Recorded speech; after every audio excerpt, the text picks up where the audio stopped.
Mic check, mic check, mic check.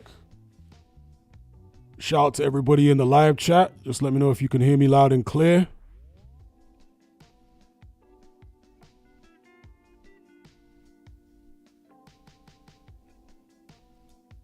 Okay, loud and clear says the 286 project, excuse me.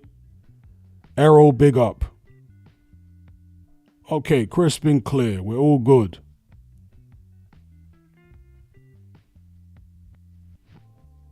If everyone can just stick a like on this stream, it will be much appreciated. Thank you in advance.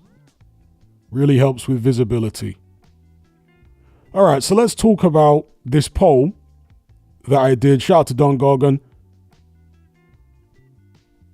Let's talk about this poll, which I did the other day, which at the time of taking the screenshot, 1.3 thousand of my subscribers voted on.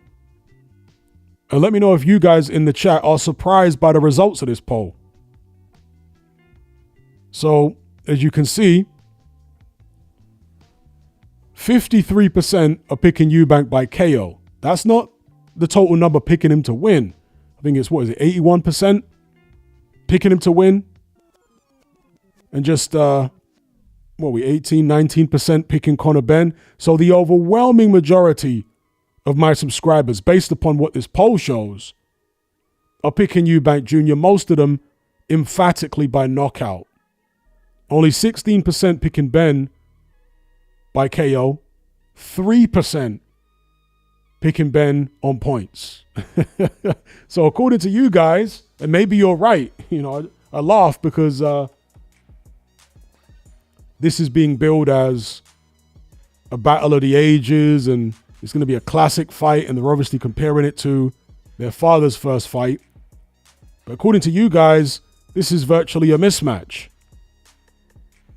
When I say you guys, I mean those that voted on this poll. Simon Jones says, seems about right. Isaac says, not surprised at all. I voted Eubank by KO. Okay, D says he is surprised.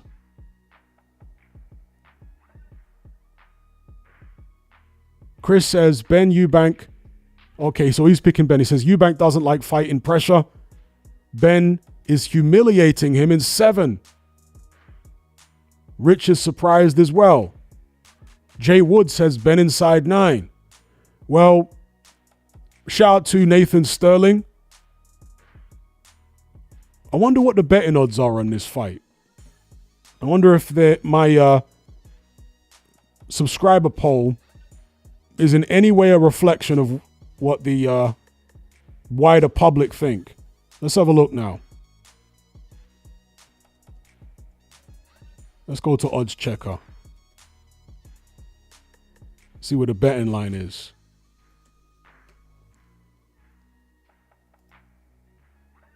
Just give us a second here.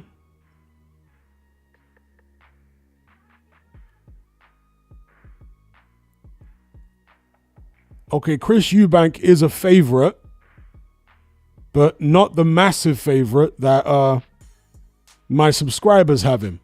But he is the favorite in the fight. So he's here at 8-11 on. 8-11, 4-6. Yeah, 8-11. Conor Benn, what is he here? 6-5 against, 13-10 against. So, a slight marginal advantage on the betting odds for Chris Eubank Jr. He's a slight favorite here, but not the massive favorite that my subscribers have got him. As I say, 80% on the poll picking Eubank Jr. to win, mostly by knockout.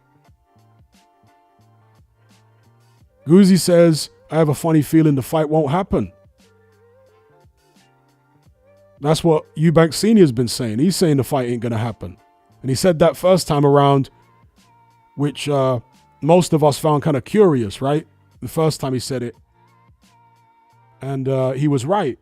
But in that instance, there's a lot of speculation that maybe he had something to do with the fight not happening. Because the story got leaked to the press. about Conor Benn failing the tests. And that's what led to perhaps the British board taking the action that they took. If they'd managed to keep it out of the press, perhaps the fight would have gone ahead. And it's really since that incident that this whole concept of silent bans has become popular among boxing fans as a point of discussion. Because, again, if that story hadn't been leaked to the press and the fight had gone ahead, would we ever have heard about Conor Benn's failed tests? That's the question many people are asking, and it's a very legitimate question to ask. How much of this kind of stuff gets swept under the rug where the public never find out about it?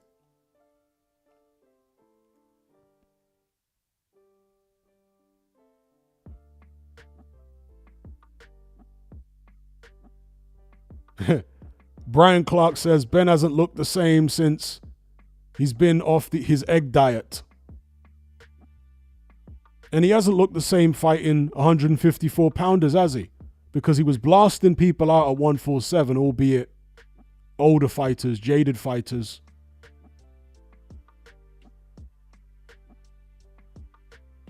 But yeah, his punching power hasn't had the same effect on junior middleweights. Well, Eubank Jr. is a middleweight, 160 pounds, so even bigger still. Shout out to Fight Sport Talk. Shout out to Wee Warrior. I'll look into that on Patreon, so hold tight.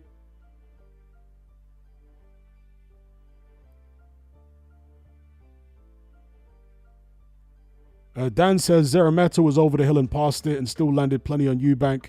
Ben is a live opponent and will KO Eubank at some point in the mid-rounds. Weight will play a part in Junior's chin. I guess you're talking about the rehydration and all that kind of thing. The rehydration limit.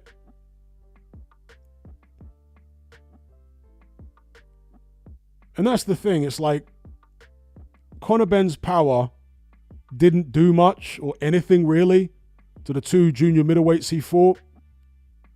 Are people banking on the idea that they take a better shot than Eubank Jr.? I mean, maybe they do. I don't know. That Mexican guy who Conor Benn fought was very tough, and he actually tested positive after that fight. Shout out to Fight Sport Talk. Salute, salute. Yeah, Jay Woods also says Eubank's going to be drained at 160.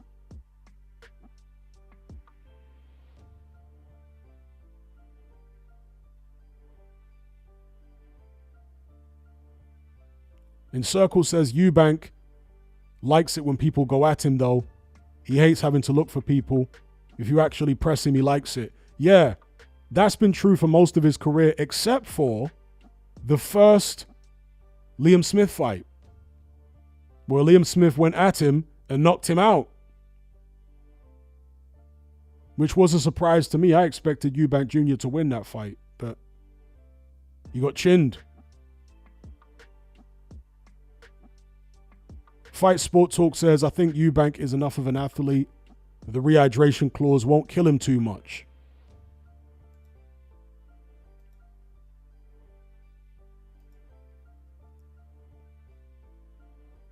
KS says, the rumors are that Chris Sr. will be in Junior's corner fight night.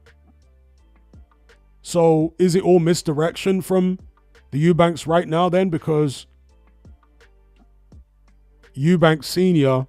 is making out as though he won't be in his son's corner. He's saying the fight won't go ahead. There seems to be some type of tension between father and son right now. Fight Sport Talk says he thinks Eubank Sr. is being real. I tend to agree, but you never know, right?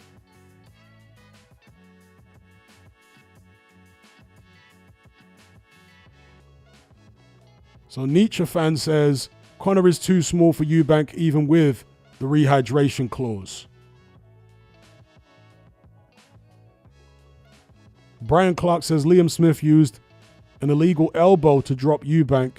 I still think his chin holds up against Ben, whose power is suspect. Yeah, I actually debunked the whole elbow thing. I did a video at the time going through frame by frame which showed that there was no elbow landed.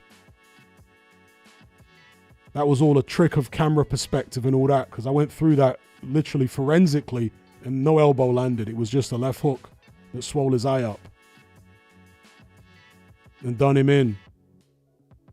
Was he weight drained? Is that what affected his punch resistance? I don't know. Maybe he just never been hit on the right spot before. Luke says, what was your opinion on the second Liam Smith fight? Did you think Liam looking injured flattered Eubank? I think it was maybe 6 of one and half a dozen of the other. Eubank definitely fought a better fight second time around, for sure. He stayed off the ropes. He kept it in the center of the ring. He wasn't messing around. He was all business. And I do think that Eubank, again, at his best versus Liam Smith at his best, wins. Based upon what I saw in the second fight, in both fights really, because even in the first fight, Eubank was doing pretty well up until he backed up to those ropes and got caught. Wave says, Hatman Conor is knocking him spark out, bro. I had these feelings all along. Eubank ain't even training with Bomac anymore. Conor is way more hungry. I would agree that Conor is more hungry. But does that mean he's going to win? You know, somebody mentioned the Zerameta fight earlier on. And yeah, Eubank got caught way more than you would expect or want him to get caught if you're in his corner in that fight. Zerameta is not that great.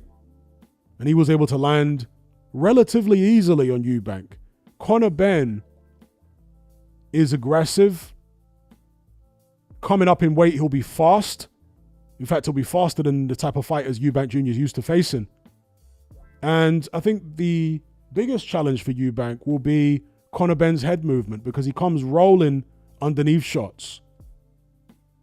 Very similar to his dad. You know, the way he rolls underneath punches.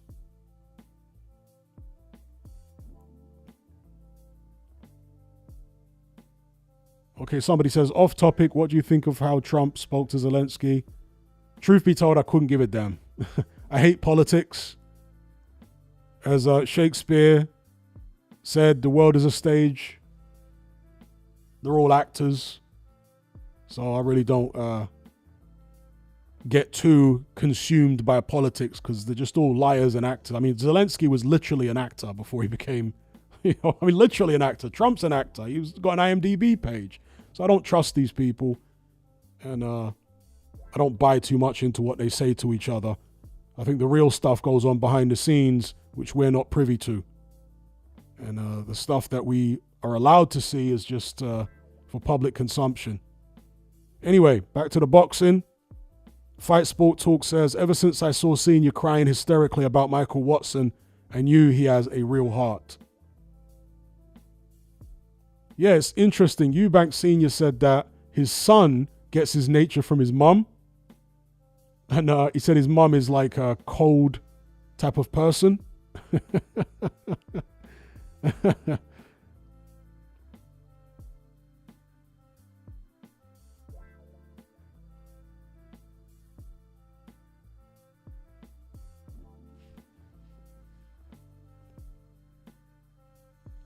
Stuart says Eubank will revel in humiliating Ben.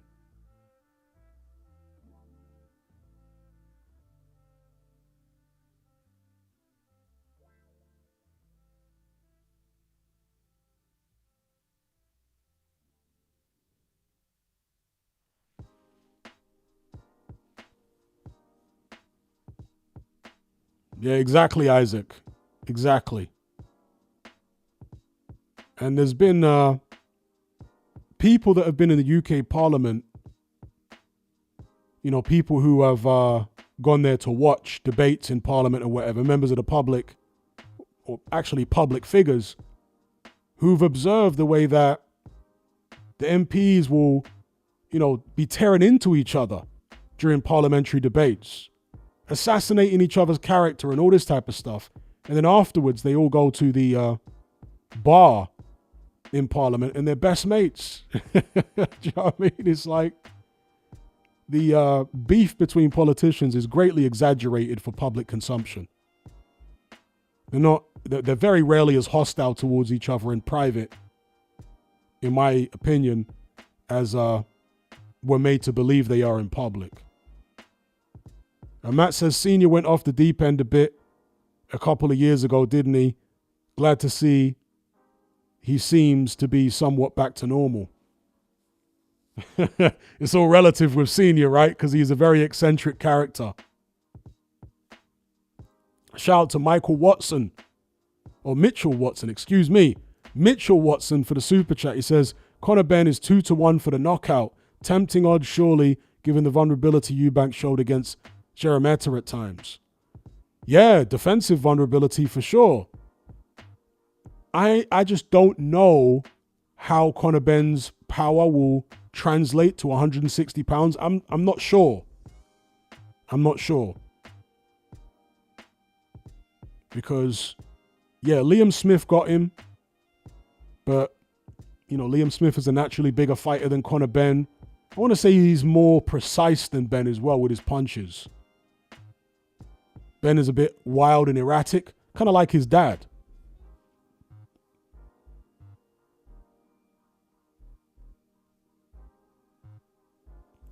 But shout out to Mitchell Watson for the super chat. Much appreciated. And I guess the odds, 2-1, Benn by knockout, are maybe worth sticking something on.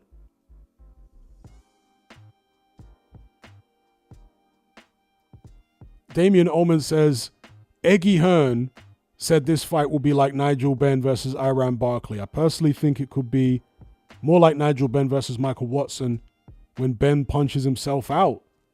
Okay, that's interesting. Nigel Benn got knocked out by a jab in that fight. But yeah, he punched himself out. He was dog tired. And in the end, a very stiff jab from Michael Watson put Nigel down. His eye was all swole up. He threw everything, including the kitchen sink, at Michael Watson in the early rounds. Michael Watson's defense was good. And Nigel wasn't able to get through the way he wanted to. And when he did get through, Watson's chin was solid. Will Eubank be as solid defensively as Michael Watson was against Conor Benn's dad? A Fight Sport Talk says, side note, I think Bomac is what we thought Virgil Hunter would be. A guy who did great things with an all-time great and has success with others. Yeah, I think it's fair criticism at this point. Okay, Mitchell Watson says he's already added Benn by KO to his accumulator. Well, best of luck. Yeah, I think it's fair criticism of Virgil Hunter to say that he had success with an all-time great in Andre Ward and pretty much no success with anyone else other than Amir Khan. Khan did fight pretty well under Virgil Hunter. I'll say that. In fact, I want to say some of Khan's best performances were under Virgil Hunter. So his performance against Louis Collazo, I think, was one of his best. And his performance against Devin Alexander was one of his best. Both under Virgil Hunter. So I'll give Virgil Hunter credit for getting the best out of Amir Khan. But other than Khan, I would agree that Hunter really hasn't seemed to do much for anyone other than, you know, Andre Ward and Amir Khan. Mighty Meatball says, let's have some parliamentary procedure here. Indeed, I second that. Parliamentary procedure.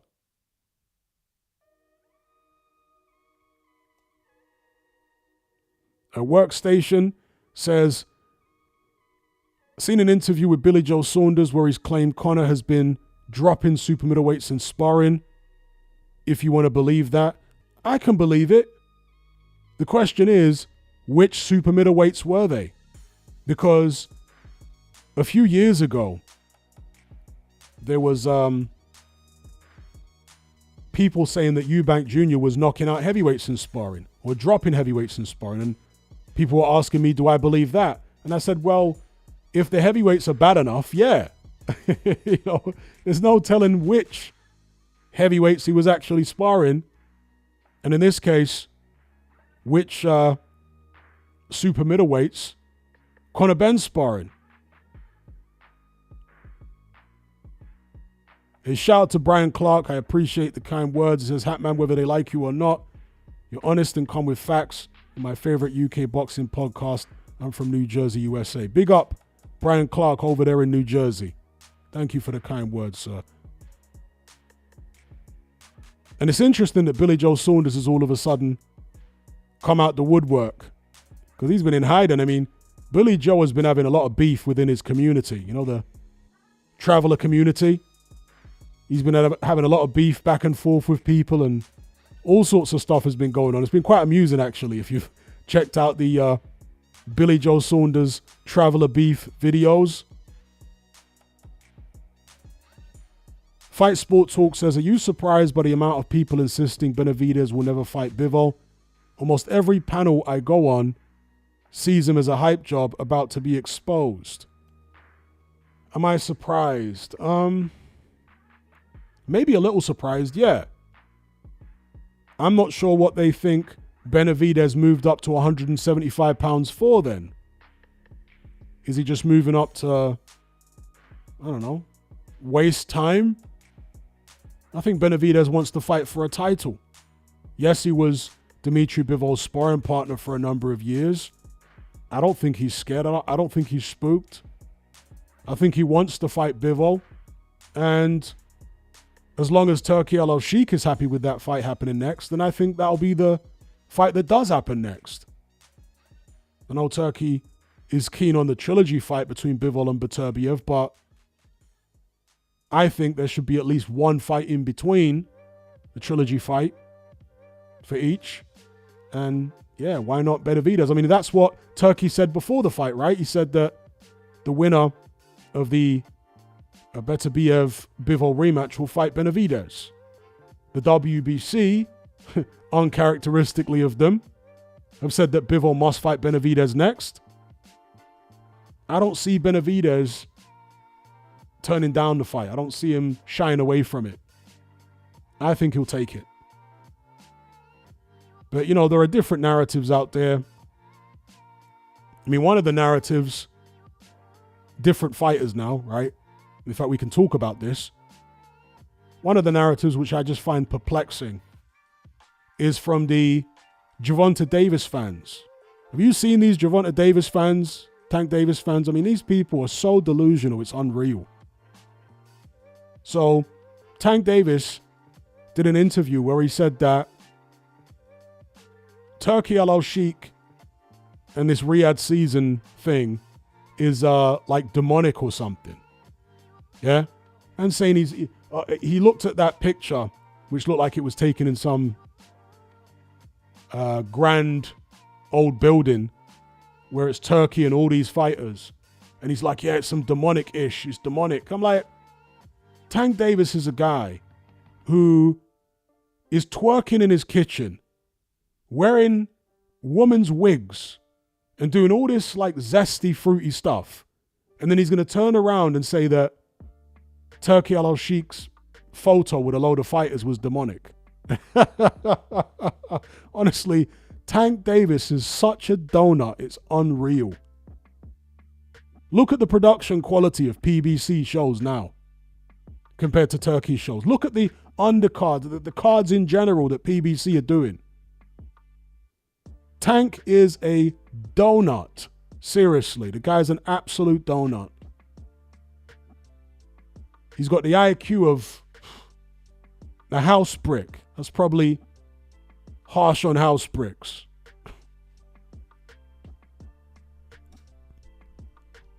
And somehow, you know, when Tank is on social media making these ridiculous comments and statements, in the comment section, all of his fanboys are backing him. Absolutely bizarre. Honestly, it's so bizarre. Tank is fighting someone who no one cares about. It's this weekend, right? No one cares about. But because he's got a dedicated bunch of fanboys. And America is such a big country. See, America is a big enough country whereby a fighter with a decent amount of fanboys, he doesn't need to be a mainstream star. He just needs to have a hardcore amount of fanboys who are willing to pay $80 for his pay-per-views. And that's what Tank has. So even though he's not a mainstream star in the way that boxers used to be mainstream stars in America, he's not like that. He's got his little niche crowd. And they're so sycophantic that they're willing to pay these enormous pay-per-view prices to watch him fight nobodies. Incredible. But there you go. I think the less attention we pay Tank Davis, the better, really. We need to allow him to fade away into obscurity. And here's me actually talking about him and contradicting what I should be doing. But I'm just responding to what I've seen his fanboys say more than anything. I just find it incredible that they think that what Tank is doing is somehow good for boxing and what Turkey's doing is bad for boxing. Isn't that bizarre? I mean, go over to Turki Al-Sheikh's YouTube channel. I'm sure most of you have. He has posted every single fight, and this was within 2 days, 2 or 3 days of the show last weekend. He posted every single fight in 4K, high frame rate, to his YouTube channel. In fact, he posted the entire show over 7 hours long, as well as the individual fights on his channel. He posted the whole show, 7 hours, on his channel. Folks, that is unprecedented. I have never seen in my life, right? Obviously, YouTube is, how old is YouTube now? 20 years old or something? 18 years old? Anyway, in the entire existence of YouTube, I have never seen a promoter, because Turkey is effectively a promoter or a financier, right? Post a high-level pay-per-view show to their YouTube channel in HD 2 or 3 days after the event was over. This is literally unprecedented in boxing. And that's what Turkey's doing now. A couple days afterwards, everything gets uploaded there in pristine quality. How can you not love that?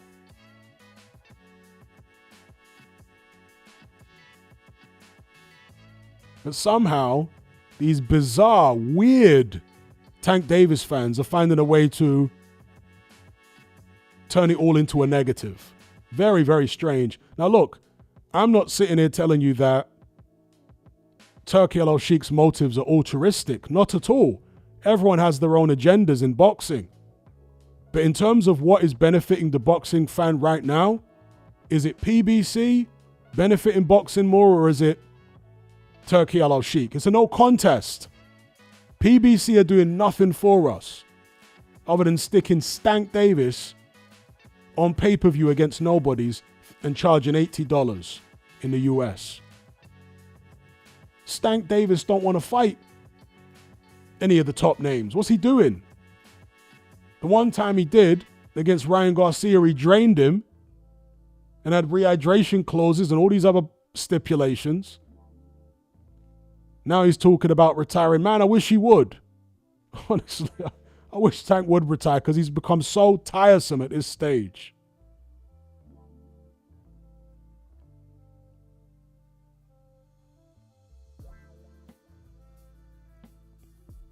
Workstation says, I was having a good day until you reminded me of Tank in the kitchen.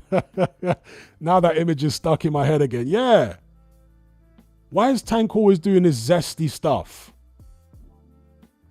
How's a man doing all that zesty stuff, then turning around talking about, oh, this picture was demonic? And I mean, come on.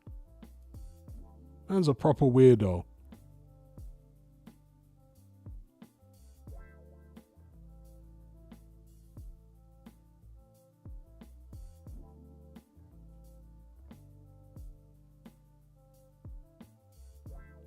Yeah, Tank's definitely got some feminine energy going on. And another thing that Tank does, right, and he's been doing this for years, him and Mayweather have obviously worked it out between each other. Tank always, or at least for a while, for several years, would have these fake beefs with Mayweather publicly in the run-up to his fights. And that was obviously just to drive pay-per-views or drive interest. Use Mayweather's name, I'm sure with his consent, to generate interest in his dull fight. When I say dull fights, I mean against second or third tier opposition. Because Tank is a very talented fighter. I'm not sitting here telling you that Tank is rubbish. That's always been the frustrating thing about him. He's a tremendous puncher. He's an exciting fighter for the most part. But unfortunately, the way he manages his career, the way he conducts himself is off-putting. Let's just put it that way. Martin Smith says, easily solved, Cheeple. Call him out. Tell him to fight in his own weight class. No matter how many times he tried to shut Davis up about size being his own advantage, he knows.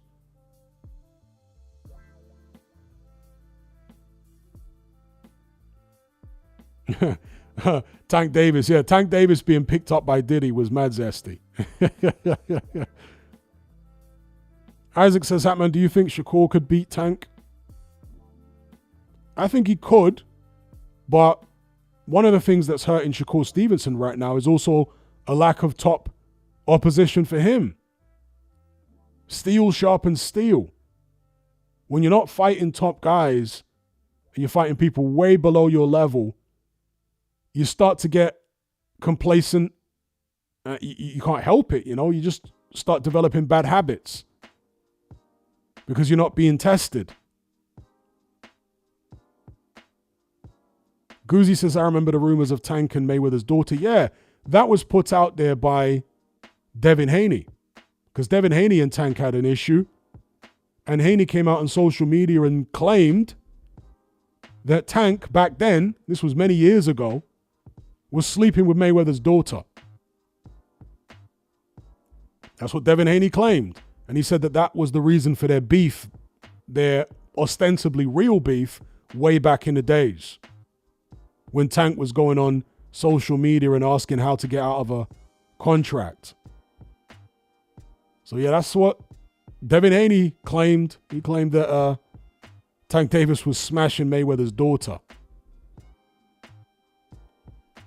Jackie Boy Johnson says, could Inoue beat Tank? I seriously doubt it. I think Inoue is too small.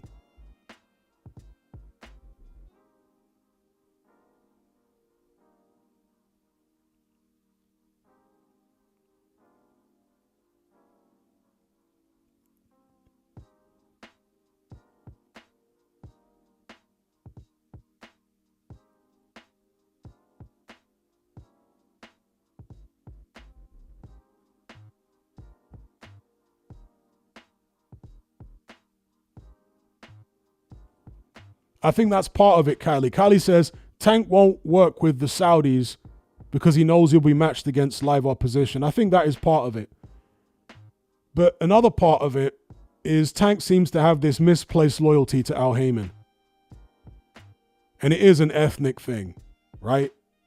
Heyman plays on that, I think.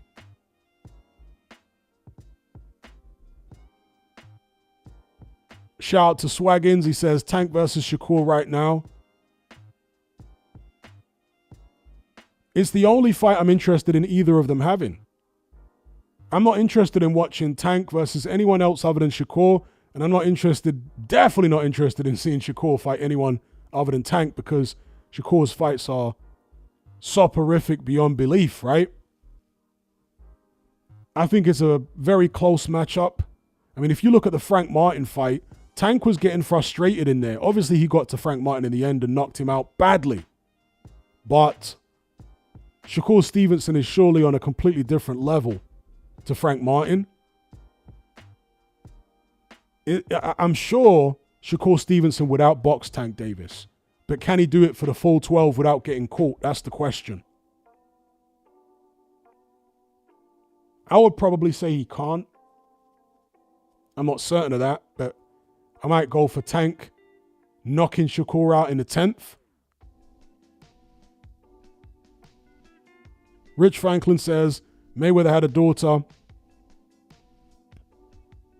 Mayweather's daughter had a baby with NBA Youngboy, one of the hottest rappers, who's in prison now, and she stabbed his ex-girlfriend. Yeah, I remember she got in trouble with the law.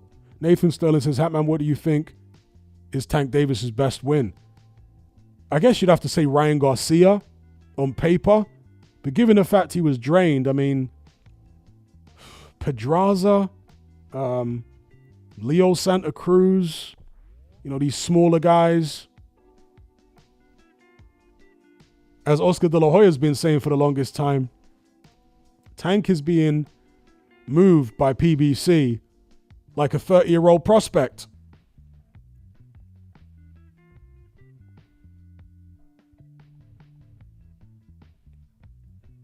Brian Clark says, do you think Shakur Stevenson or Keyshawn Davis can beat Tank or have 135 belts? I don't think Keyshawn Davis can beat Tank.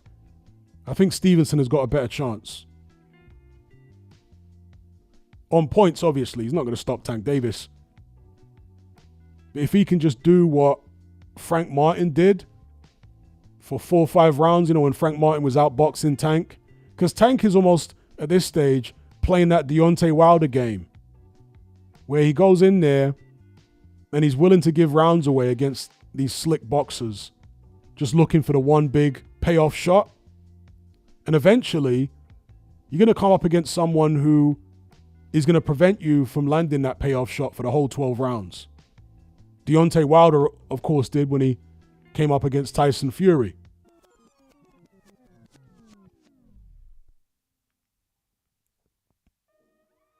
Shout out to Workstation for the super chat. He says, off topic, I was watching the Crocker versus Donovan press conference. Billy Nelson had these red marks around his face. I don't want to jump to conclusions, but it looks like someone punched him. Yeah, Billy Nelson has had kind of a shell-shocked look ever since the Bacoli fight. I wouldn't be surprised if somebody has punched him or, roughed him up. He's definitely had this shell-shocked look about him. I mean, you could say it's because he didn't expect to happen in the Parker Bacoli fight, what did happen. But no, I think there's something else going on there. If someone roughed him up, I don't know, though. Isaac says Billy always looks red. Yeah, he always looks red, but I understand what Workstation is saying. Billy Nelson looks like somebody who likes his whiskey, But, yeah, Nelson's nostril hairs have gone even whiter. The nostril hairs, someone needs to buy him a nostril hair trimmer. Don't know if Billy Nelson's got kids, but that's the next Christmas gift, surely. For his, for next Christmas, someone needs to put a nose hair trimmer in his stocking.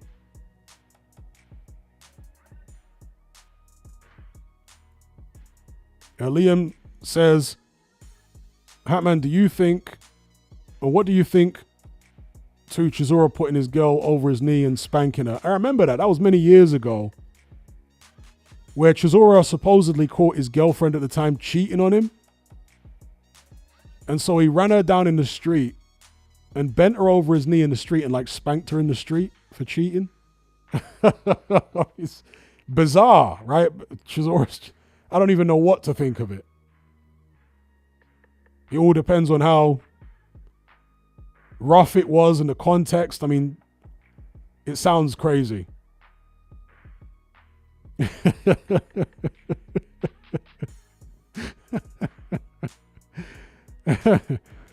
King says, are you interested in influencer boxing? Only in a very casual way.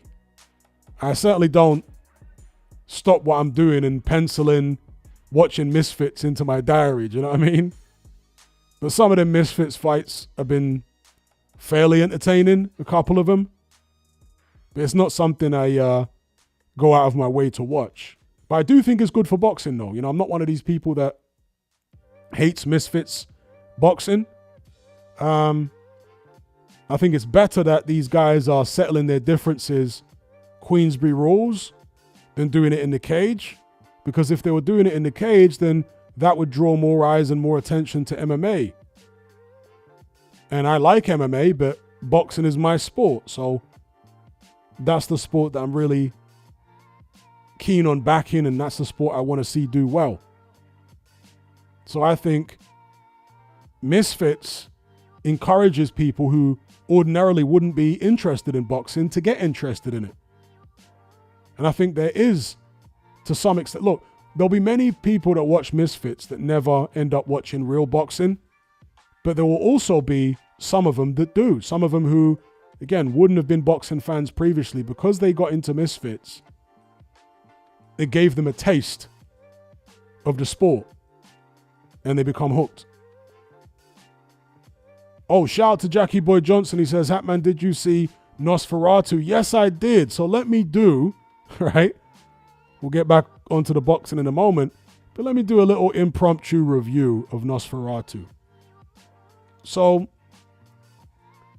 the previous day, I'd gone to watch The Monkey, which is a comedy horror. And that is honestly one of the worst films I've ever seen in my life. Myself and maybe a couple dozen other people who I didn't know all walked out about halfway through because it was so god-awful. The Monkey, honestly, one of the worst films I've ever seen. And I've very rarely walked out of movies in my life. I mean, that might have been maybe the third or fourth movie in my entire life. And I'm in my mid-40s, right? I've seen a lot of movies. Might have been the third or fourth movie in my entire life that I walked out of. Yeah, but The Monkey was so bad. Nobody was laughing at any of the gags. I mean, it was just rubbish.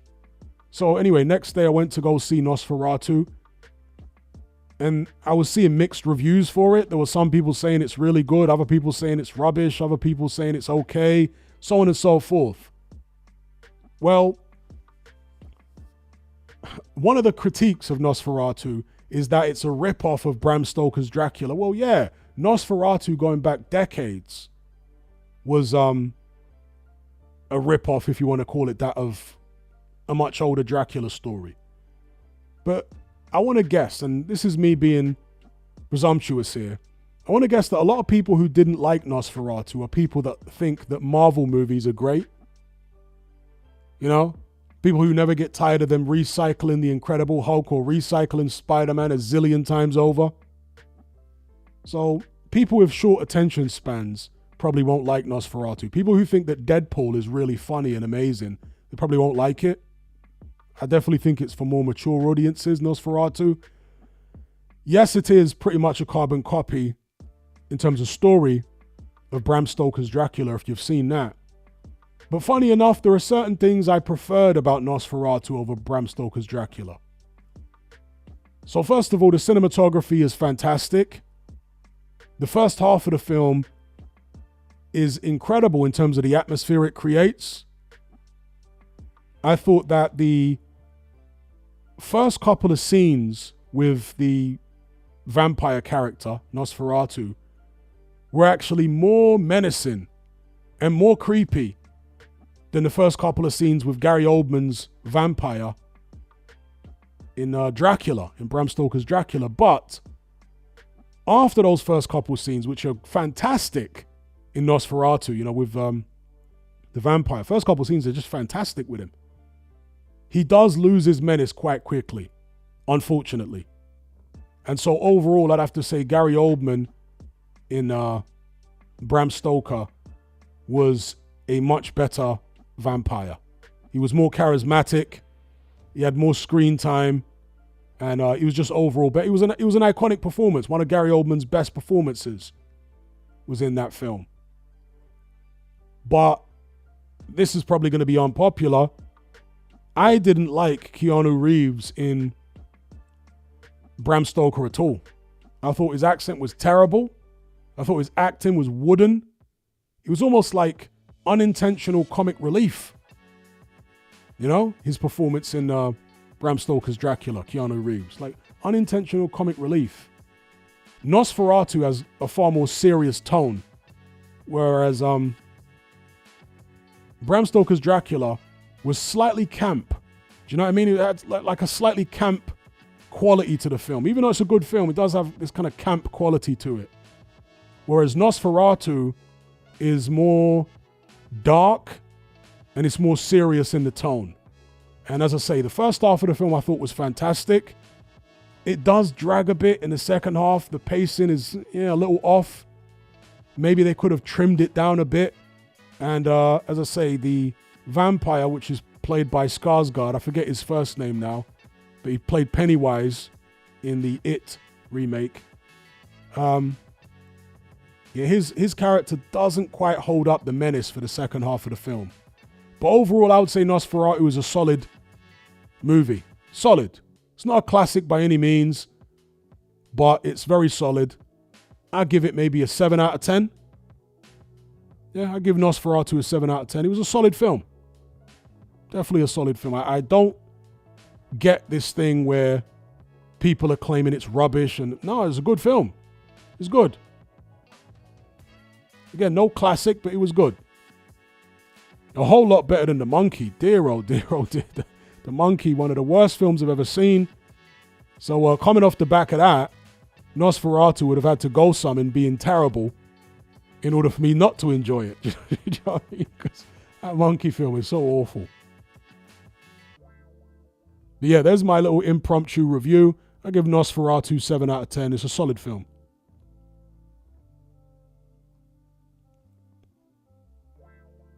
But definitely for more mature audiences. If you're like a short attention span, neck beard, Marvel super fan, you're probably not going to like it.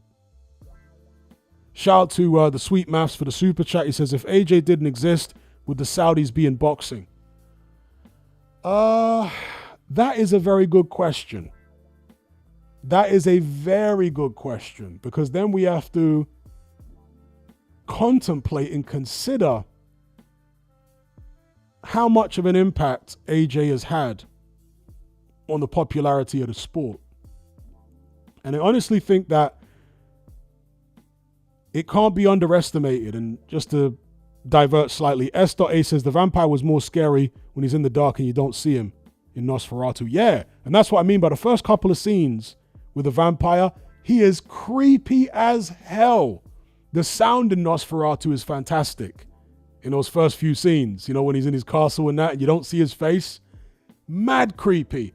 And the guy who plays the, a realtor, whatever he is, that gets sent out there to get Nosferatu to sign this contract for a property in Bohemia or whatever. In Bram Stoker, that character is played by Keanu Reeves. I thought the guy in Nosferatu played that role way better than Keanu Reeves did. Like he was extremely frightened, and yeah, he played that terror very, very well. And the Nosferatu vampire was extremely creepy when you couldn't see him. And you just heard his heavy breathing in his voice. Mad creepy, especially in the cinema. So I really liked that. But anyway, yeah, if AJ didn't exist, would the Saudis be in boxing? AJ didn't bring stadium fights back because that was, of course, Carl Froch and George Groves, but he made stadium fights a regular thing. Before AJ, stadium fights were not a regular thing in UK boxing. So AJ made them a regular thing, along with his promoter Matchroom, obviously. And shout out to the super chats coming in. I'll get to you guys in a moment. But this question does require an extended answer. So AJ brought stadium fights back. And look, there are going to be loads of people out there saying AJ's a hype job, AJ was rubbish, AJ was never that good. I'm not here to debate any of that. If that's your view, that's your view. I'm just talking about how popular AJ was. Whether you think he deserved his popularity or not. He was wildly popular, and that led to the stadium fight phenomenon, which became a regular occurrence. People's purses, once they formed rivalries with Anthony Joshua, went through the roof. Deontay Wilder, before Wilder was beefing with AJ, he was making like $2 million a fight. Once the AJ rivalry started, his purses went through the roof without even having to fight him. This was the impact AJ had even across the sea, right? In America, even overseas. People's purses were going up. Fury's purses went up because of AJ. Let's be real. If AJ wasn't around, Fury Wilder wouldn't have been as big, because they had a narrative that they sold their rivalry with, which is, we are the real champions and AJ's an imposter. And the back and forth between those two factions is what captured the public imagination. But it took AJ being a star in the first place. So he had a massive impact on the interest that people had in boxing, you know, mainstream interest in boxing. Not just in the heavyweight division either, because so many other fighters were on AJ undercards. So, to answer your question, would the Saudis be involved in boxing? I don't know. What I will say is, they wouldn't be paying the kind of money that they're paying. If they did foray into boxing, if AJ didn't exist, they wouldn't be paying this kind of money. So, might be a bit of a cop-out answer, but at the end of the day, it's a hypothetical, so we can never know for sure. But thank you for the super chat. Getting on to the other super chats now. Crip Talk, shout out to you for your super chat. He says, appreciate the great content as always, Hatman. If you want a great movie, Last of the Mohicans, Daniel Day-Lewis, about the French-English colonial wars. Yeah, I saw that movie back in the days. Last of the Mohicans, very famous movie. Daniel Day-Lewis is fantastic in just about everything he's in. From Last of the Mohicans, My Left Foot. You guys seen that? Christy Brown, My Left Foot. Gangs of New York, he's fantastic in that. There Will Be Blood. You know, the movie about Lincoln. Yeah, Daniel Day-Lewis always delivers. Shout out to Matt for his super chat. He says, AJ was the biggest celebrity in the UK for a time. Yeah, he was. He really was. Swaggins, shout out for the super chat. He says, random one, but I came across your Matrix 4 review the other day. Oh my God. Matrix 4 is also one of the worst movies I've ever seen in my life. Unbelievably bad. And it really makes you wonder about that Sophia Stewart woman, right? Because she's been claiming for years that she actually wrote the story for the Matrix films, and that she was basically plagiarized by the film studio and the Wachowskis. And the thing about her is that she comes across as very eccentric, let's just put it that way. Sophia Stewart doesn't exactly come across like she's the full biscuit, you know? So you wonder whether she's just a delusional fantasist, or whether there's any truth to what she's saying. But then you see the track record of the Wachowskis since the first 3 Matrix films, and it's terrible. The Wachowskis haven't done anything good, not that I've seen, since the original Matrix movies, right? So, and you know, most people say only the first Matrix movie was any good. Well, I like the first 2. The third was poor, but I like the second one as well.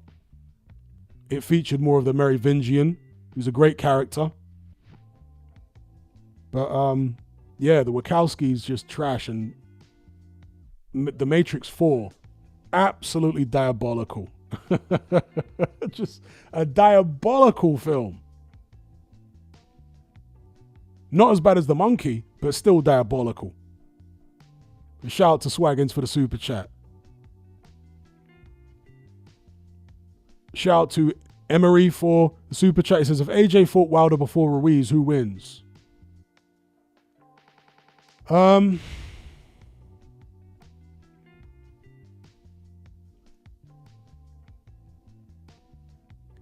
always felt stylistically Wilder would probably get the win. But because Wilder fought nobody other than Tyson Fury, and of course got beat by Tyson Fury, we don't know as much about him. We don't know how good Wilder was as well as we do AJ, you know, because AJ fought a lot of people. He fought Klitschko, who Wilder wouldn't go near. He fought and beat Joseph Parker. He beat Povetkin, who's a much better win than Luis Ortiz, by the way. Povetkin, a better amateur and a better pro than Ortiz. AJ beat him. beat Carlos Takam, lesser fighters, but he beat some good names too. Ruiz in the rematch, obviously, and so on. And he was in there against, of course, Alexander Usyk.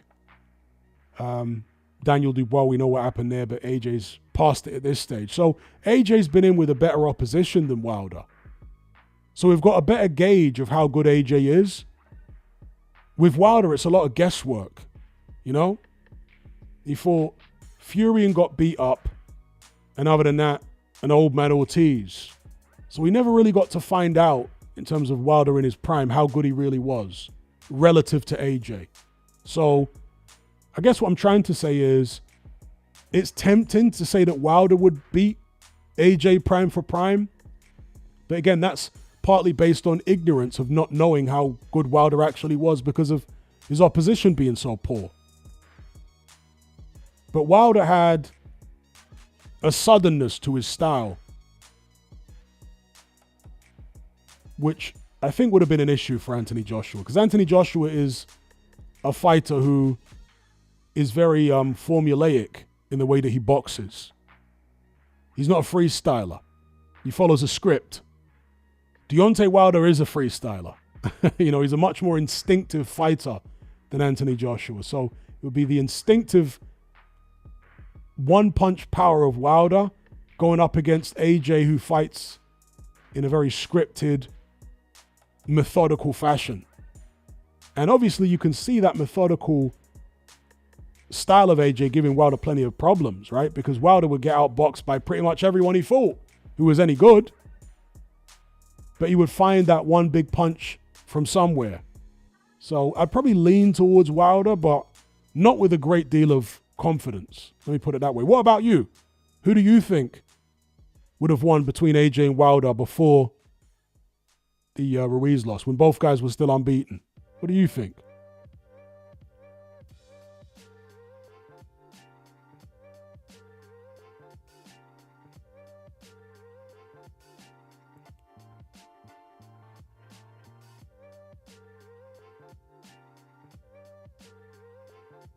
Okay, Joey says, I think Wilder would have clipped him. Jackie Boy Johnson says, I think AJ would have won. Yeah, unfortunately, we'll never know. We can all only speculate now, because Deontay Wilder inexplicably turned down multiple offers to fight AJ. And that included a $100 million offer, which for some bizarre reason, the Wilder fanboys and even some Fury fanboys are acting like it never existed or it didn't happen. Absolutely bizarre. It was all public. Deontay Wilder turned down over $100 million, which he was offered by DAZN to fight Anthony Joshua. So there you go. If he'd accepted it, the fight would have happened. But he didn't accept it and the fight never happened. So it is what it is.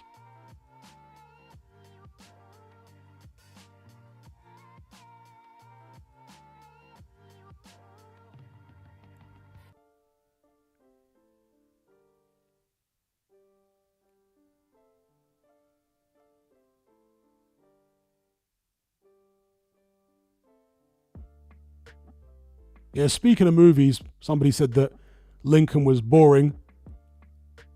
Well, I was more talking about Daniel Day-Lewis's performance. Daniel Day-Lewis in There Will Be Blood was fantastic. Anyone seen There Will Be Blood? I think that was the film he did after Gangs of New York. Gangs of New York is one of my favorite films of all time. But There Will Be Blood is a great film. Daniel Day-Lewis plays an oil tycoon in the, I want to say, late 1800s in America. He was like a self-made oil tycoon. He starts from scratch and goes on to be a rich man, and it shows how ruthless he is. It shows the mentality of a lot of those type of guys, those oil men.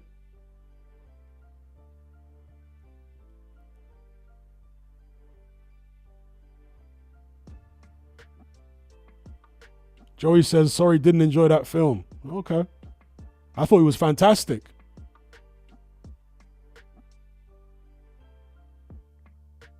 again, it's an insight into the type of mentality that people like that have, how ruthless they are and devious, and the way that they only respect other devious people and other wily people.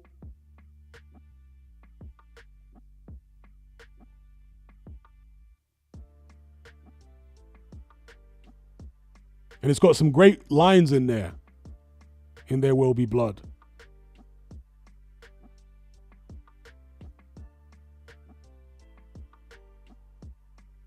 And Circled says, Hatman, what do you think of mob films like Goodfellas, Godfather, and Donnie Brasco?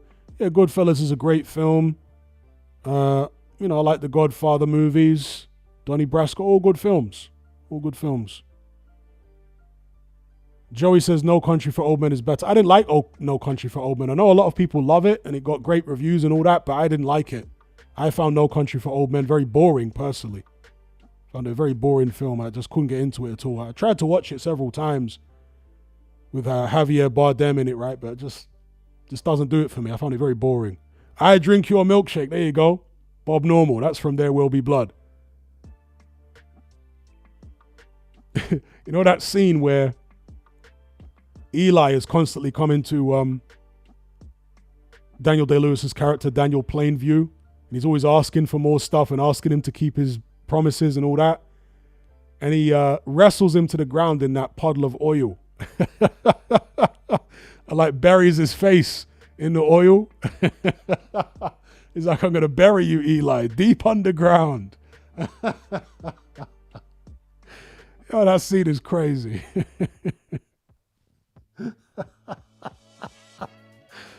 Oh dear. Shout out to Fight Sport Talk for the super chat. He says, as a 160 great, how do you rate Golovkin? In his prime, he was frozen out. When he got older and guys would fight him, he didn't fight all comers.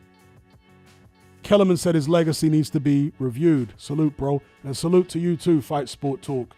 Yeah, it's a difficult one with Golovkin because, as you say, he was avoided in his prime. And once he started to slip, that's when people were willing to fight him. So, unfortunately, he's one of these guys who, because he was avoided, he doesn't have the resume of a Marvin Hagler and, Bernard Hopkins and some of the other great middleweights of all time. And therefore, we can't really, based on resume anyway, rank him as highly as them. If you want to compare him and match him up in a fantasy matchup against the great middleweights of all time, you could legitimately say that you'd pick him over, this one or that one. But as I say, when I'm talking about a fighter's legacy, I try to primarily base it on the resume because it's more tangible and less opinion-based, less subjective than primarily basing it on who would win in a fantasy matchup. So, yeah, it's unfortunate for Golovkin that he was frozen out the way that he was, shamelessly by, Miguel Cotto, right? And also Canelo Alvarez, who of course did eventually fight him, but not until he saw slippage. So, yeah, it's unfortunate. But Triple G, I would say he was an underappreciated champion, maybe historically, because nobody talks about him anymore, do they? So he maybe was kind of underappreciated. Because at his best, he was no joke. And he could box too. He weren't just a slugger.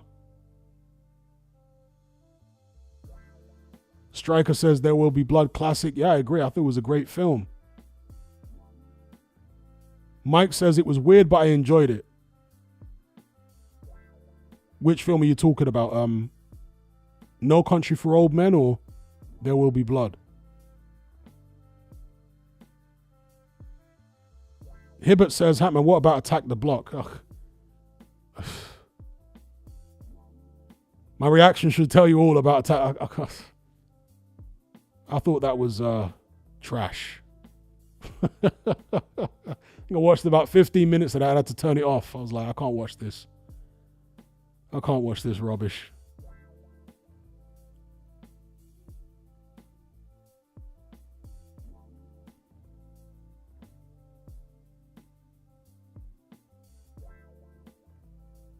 Yes, Crip Talk. Eli the Preacher was a nutter. What's that actor's name? Because he was also in the latest Batman movie. He played the Riddler, right, in the newest Batman. I thought he was good as the Riddler, to be honest. And he was definitely good in There Will Be Blood as the Preacher.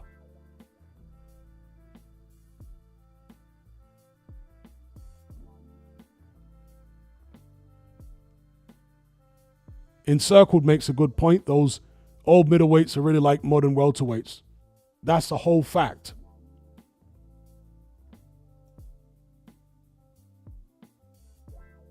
Paul Deneau. Okay, is that his name? Paul Deneau.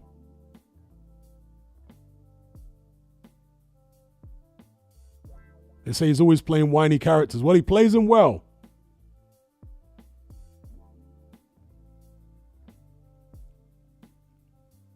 Hibbert says, Hatman, what's your opinions on the Premier League? I don't watch football.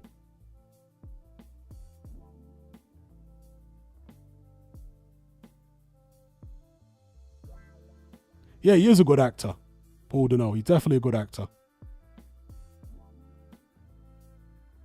I'm looking forward to the Batman sequel, the next Batman, after watching The Penguin, because I did watch the Penguin series, which was very good.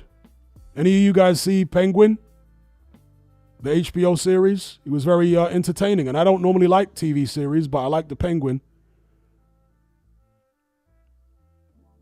I thought that Colin Farrell was fantastic as the Penguin.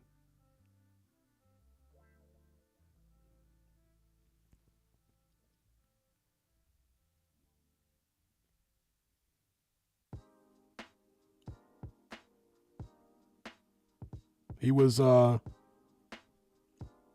he played a fantastic psychopath, showing you the mindset and the inner workings of a psychopathic individual. Not to give any spoilers away here for people who haven't seen it, but in the final episode of The Penguin, yeah, you know what the Penguin does? That one scene where the Penguin does the unthinkable, you're like, no way.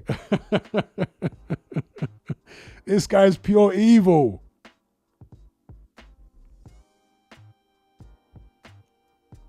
Pure evil, what he did at the end of the final episode of Penguin. Pure evil. Yeah,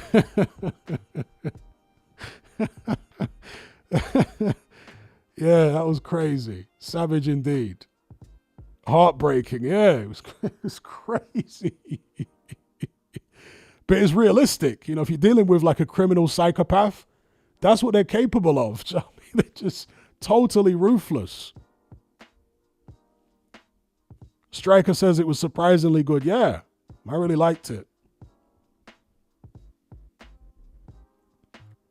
Okay, Steven says, just join the chat. What do you think about English reportedly joining Junior in the corner? Not agreeing with the hydration clause and previously saying he wouldn't watch the fight. Well, it's just a rumor at the moment, right? So I don't know whether it's actually true. So we'll have to wait and see.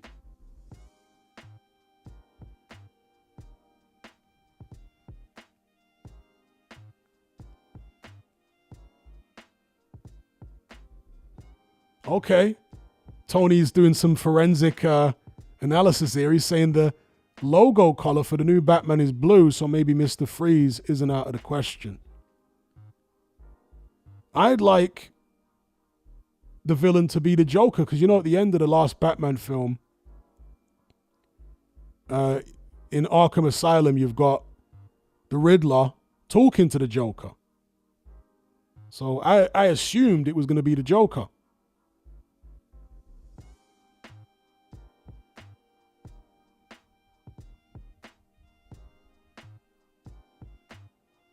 Someone says, I hope it's not Mr. Freeze. Me too.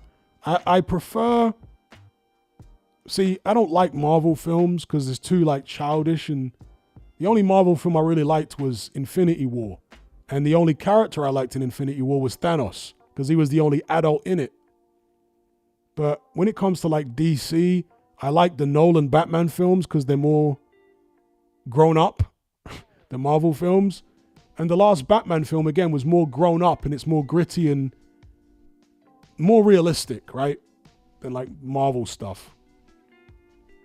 And the Penguin was like, as somebody said earlier on, like The Sopranos. It wasn't like watching a comic book thing at all. It was literally like watching a mafia series.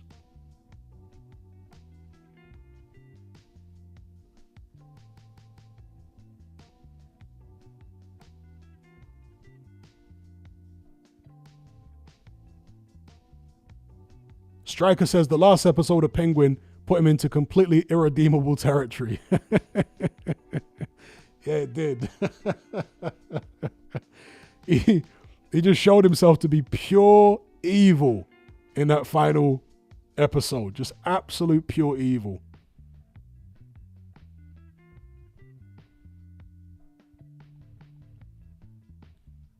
Yeah, the Batman films from the early 90s obviously started off with Tim Burton directing Michael Keaton in the first one.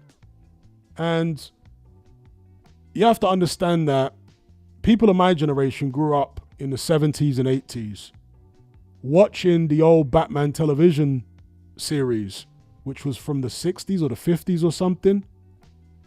And that was just so cheesy and so hokey, and, you know, it was all like filmed in one room, you know?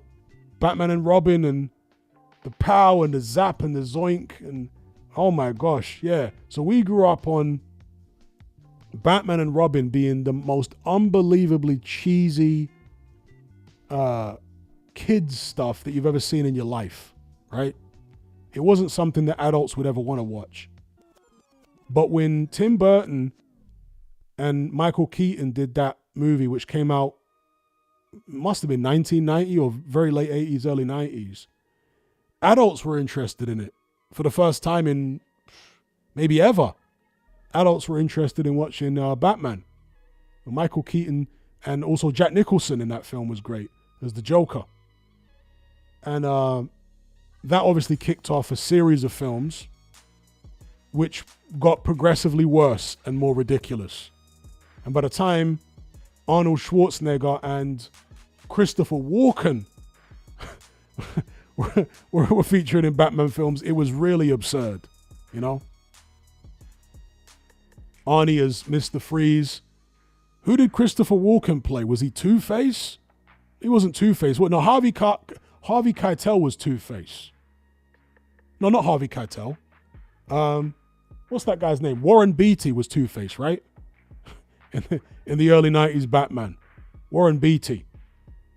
Who did Christopher Walken play? Because it was so bizarre having Christopher Walken and Arnie in a Batman film. Let me just get to these super chats first.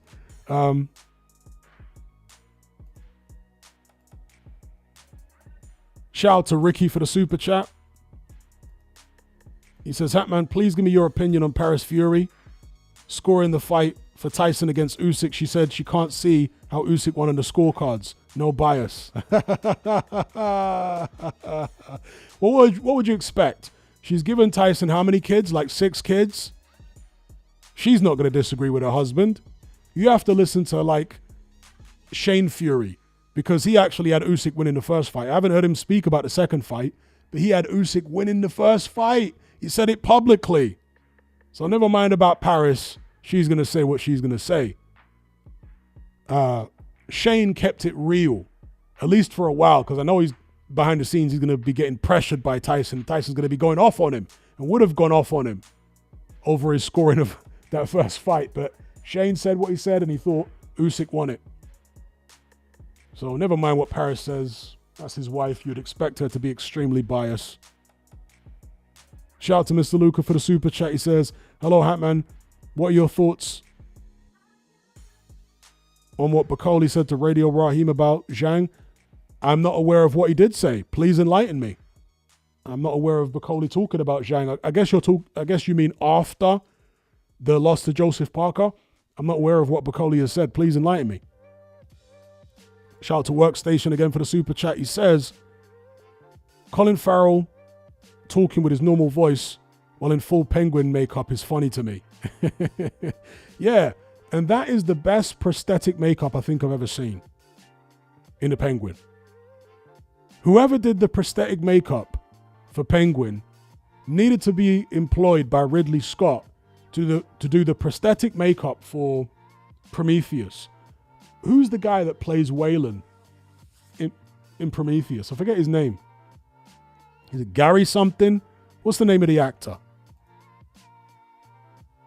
Let's see if somebody in the live chat can tell me. The guy who plays Wayland in Prometheus. What's the actor's name?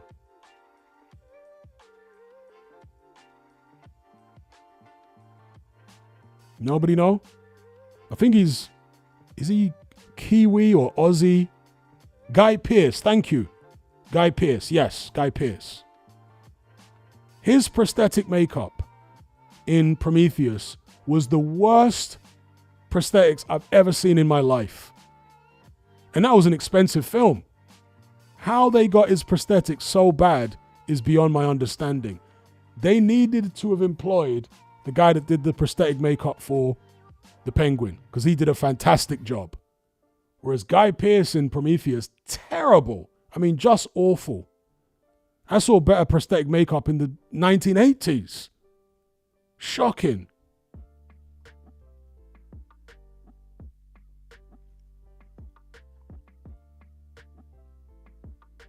Christopher Walken says he was in Batman Returns. It was still a good movie. Okay, so he played a businessman named Max Schreck. It was so weird, though, seeing Christopher Walken in Batman. Christopher Walken with his weird way of talking. You know the way Christopher Walken talks. Christopher Walken, and you know, I played in a Batman back in the early 90s. It was a great film to be part of.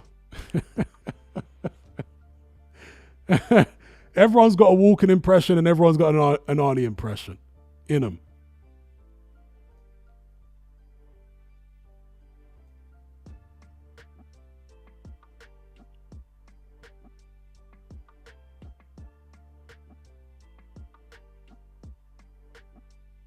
Oh, okay. Mr. Lucas says he turned down an offer from Turkey to fight him. So I guess you mean Zhang turned down an offer to fight Bakoli. Well, yeah, Zhang pulled out of the purse bid to fight Bakoli, as did Caballel. Both of them did. I don't think Caballel was scared of fighting Bakoli. I think because he signed with Spencer Brown, it was all Spencer Brown and Frank Warren's machinations, you know? Not wanting Bakoli to get in on the action. So I don't think Caballel would have been scared of fighting Bakoli, but they did both pull out of the purse bids. And yeah, I'm not surprised that he turned down an offer, that Zhang turned down an offer to fight Bakoli. Not surprised by that at all. Again, look at Spencer Brown and Frank Warren up to their usual old tricks. Shout out to Striker for the super chat. He says, Shane's reaction at the final bell of the second fight said enough. He knows what he saw. Indeed. Jackie Boy Johnson says, the old man makeup in Jackass was more convincing. Yeah. God only knows what or who they employed to do the makeup in Prometheus. It was terrible.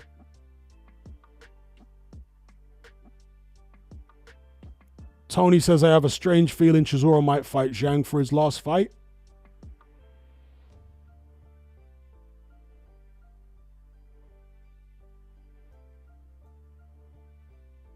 Marlo says, let me ask you a question that your age aligns to, Tupac or Biggie. I was never really a fan of either of them, to be honest. But I like Biggie more. Like, I just thought he was a better rapper. But I was never a fan of either of them. I was never somebody that was buying all the Tupac, tapes back then, or vinyls, later on CDs, all the Biggie stuff. But between them, I'd say Biggie because he's just a better rapper to me, but never really a fan of either one. Someone says that Christopher Walken is like a tape slowing down and speeding up. Yeah, something like that.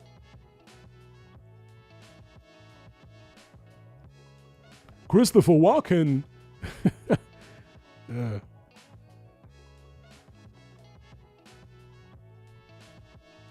Jackie Boy Johnson says, Walken took me out of June 2 whenever he was on screen because of his voice.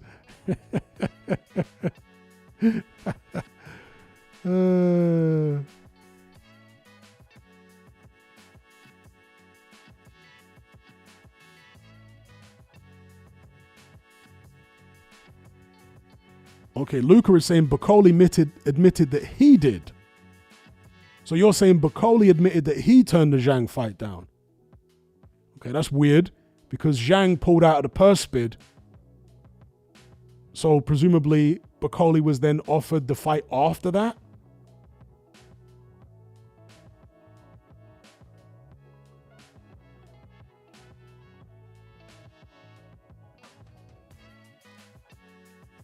Mark Hatch says, Hatman, do you think Whittaker will do a demolition job on the cheating addict Liam Cameron in the rematch? Demolition job? No. He might beat him, but I don't see him doing any kind of demolition job. I think Liam Cameron is very tough, and the fight will go the distance.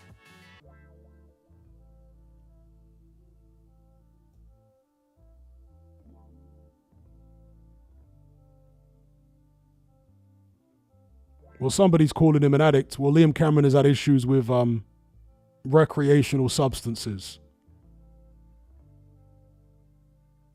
So I guess that's what he means. As far as cheating, I'm not sure what he means by cheating. He got banned, wasn't it, because he tested positive for coke, which is a stimulant, right? But it's not really a go-to performance-enhancing drug, is it? That's what Liam Cameron was banned for, as I understand it. He tested positive for coke. Yeah, that's what he got banned for, a couple years for coke. And again, coke is a stimulant, but it's out of your system very quickly. So unless you're taking it right before the fight, I can't imagine it would give you any advantage. I mean, do you reckon he was like doing lines in the dressing room before he went out? I don't know. Because that's what you would have to do, basically. You'd have to be doing coke on the day of the fight. Or even on the evening of the fight to get any real advantage off it, I would have thought.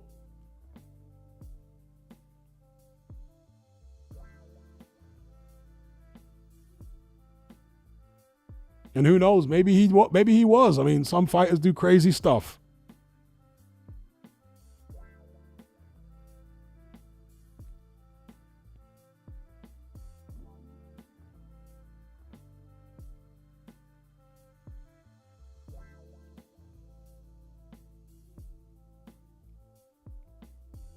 Ria says, Hatman, which venues have you watched boxing live at and which was the best atmosphere?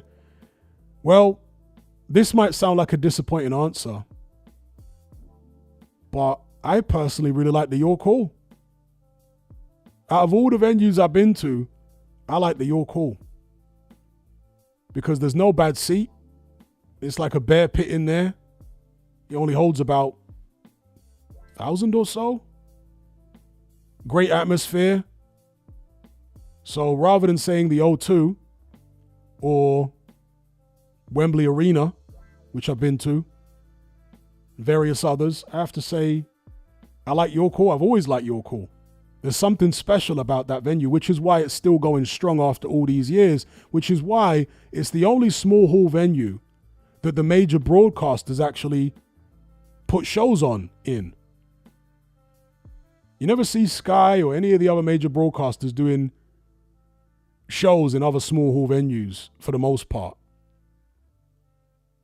But they continue to put shows on in York Hall for a reason.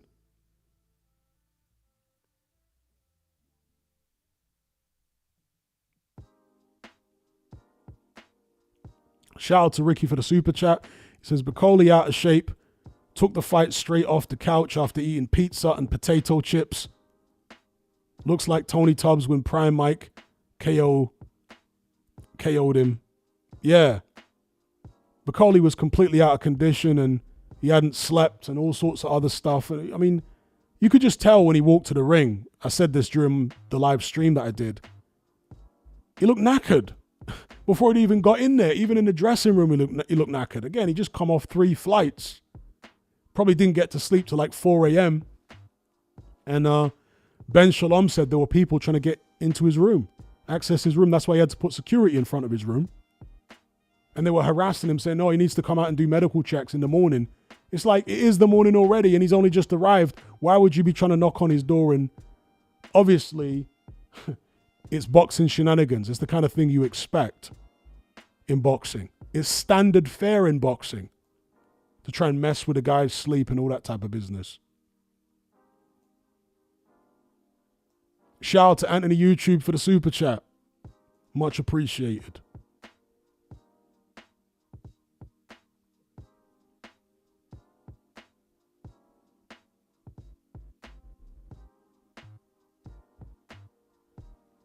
Now, Jackie Boy says, who do you think is the biggest threat to Atama going forward, or isn't there one? Oh, there is. I think Jalalov, if he gets his ass in gear, you know, he can be a threat to anyone in the heavyweight division. He's the double Olympic gold medalist. So Bakadir Jalalov, although the other day didn't go ahead with his fight. He was supposed to have a fight the other day. Didn't happen. God only knows what's going on there.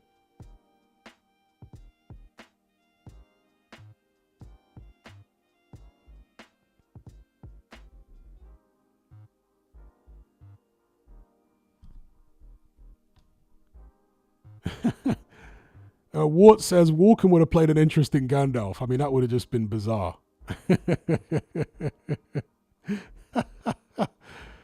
Afro Jam says Liam Cameron was living like them 80s heavyweights.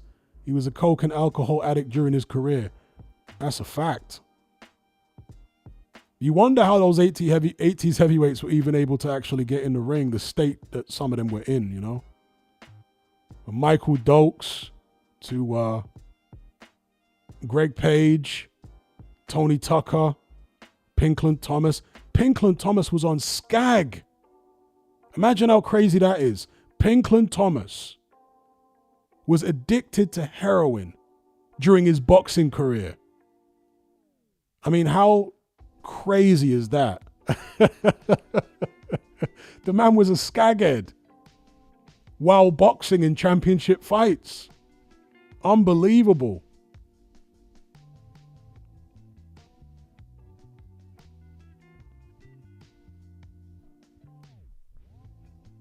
And Tyrell Biggs was a crack cocaine addict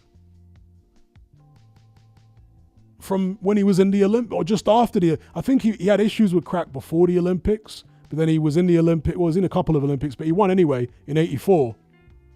Was he in the 80? Anyway, he was in the 84 Olympics. He won super heavyweight gold. And then he turned over pro, and he was already hitting the glass pipe. After his Olympic gold, man was freebasing. It was crazy. And that's why he got rushed to the title shot with Mike Tyson. Because the Duvers, his handlers, knew that he was an accident waiting to happen. Especially after the David Bay fight, where he got a terrible cut in that fight and it was touch and go whether he was going to come through it. He managed to win. And he'd only had about 14 or 15 fights. Mike Tyson was undisputed. He'd had over 30 bouts. Tyrell Biggs was no way ready. But the Duvers knew this guy's a crackhead. So either we cash him out now against Mike Tyson or a lesser fighter is going to beat him. So they cashed him out.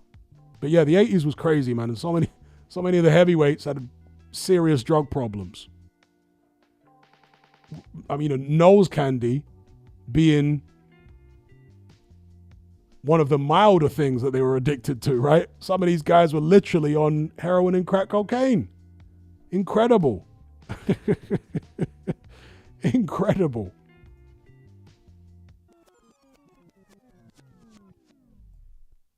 Shout out to Matt for the super chat. He says Chris Eubank has the skill to maybe win a Commonwealth title. Conor Benn is the more seasoned fighter, even with the off time. Okay, so how are you relating that to their fight? Are you saying that Eubank is not as good in his respective weight class? Or are you saying that Conor Benn can actually beat Eubank despite the weight disparity? You say Conor Benn is the more seasoned fighter. I'm not sure what you mean by seasoned, though, because Eubank is the one who's been in with much better opposition. He's fought for the world title against George Groves. He fought Billy Joe Saunders. He fought Matt Korobov. He fought James DeGale. He fought Liam Smith. Conor Benn hasn't had as many fights as Eubank, and he hasn't fought at that level. He hasn't fought those kind of fighters. So when you say that Conor Benn is more seasoned, maybe you're defining seasoned in a different way. But shout out to Matt. He says Chris Eubank Jr. will lose. Okay, so you're saying he'll lose. I genuinely don't think he's that good. Just his father's son. His father is levels above him. And Conor is better. All right. We shall see. We shall see.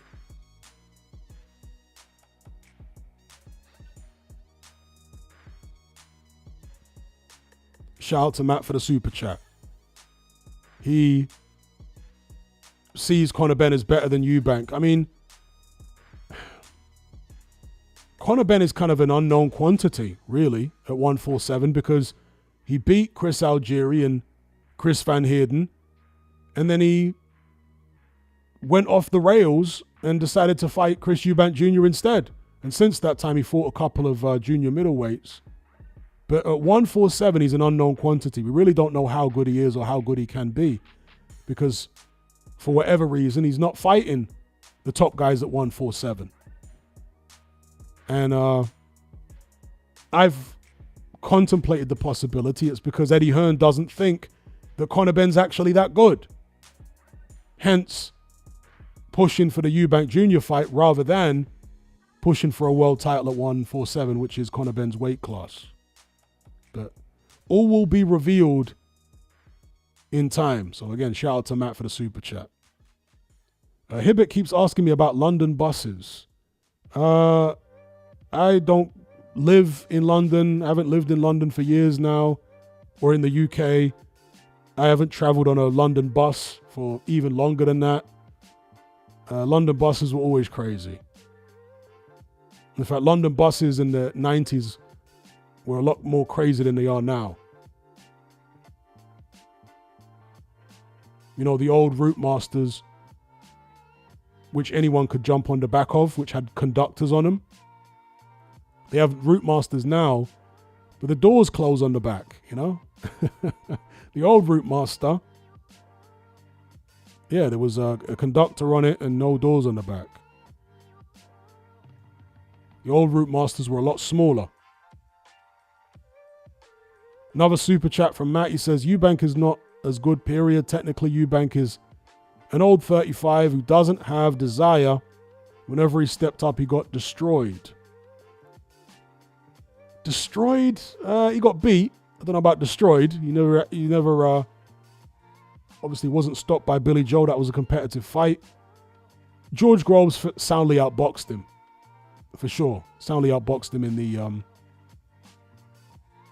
World Boxing Super Series. Shout out to Matt for the super chat. He's big on Conor Benn winning the fight. And if I don't know if you're a betting man, but if you are, you'll get pretty good odds. Do you think that Conor Benn's going to stop him? Or do you think Conor Benn's going to beat him on points? Because as I say, if you're a betting man, you might want to look at, I don't know if, are you in the United States, Matt? Because you're donating there in dollars. I guess it's, US dollars. I'm not sure what state you're in, if you're allowed to legally bet, but if you do happen to be in Vegas, check out the sportsbook odds. You might get some good odds on Conor Benn. Afro Jam says Conor Benn's best wins were guys who were literally at the end of their career. Shout out to Seth for the super chat. He says Ezra Charles versus today's light heavyweights. I would go with today's light heavyweights. If you're talking about Bivol and Beterbiev, I know the historians always find it blasphemous when you pick a contemporary fighter over someone like Ezzard Charles, who was a legend. Ezzard Charles was a legendary fighter. But some of these guys today are extremely good. You know, extremely good. And as great as Ezzard Charles was, obviously boxing was different back then, different gloves. The techniques were different. But I like Beterbiev and Bivol over Ezzard Charles. It is what it is.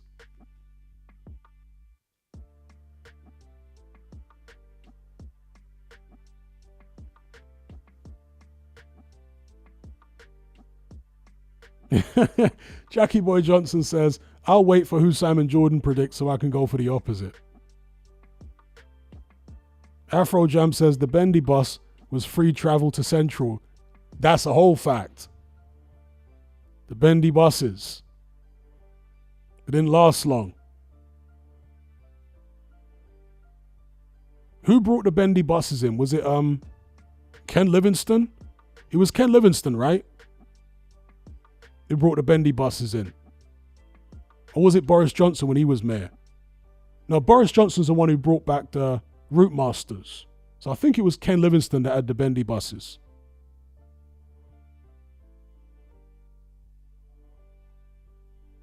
Matt says, no way he will stop him unless he quit. And yeah, I'm putting 10K. All right.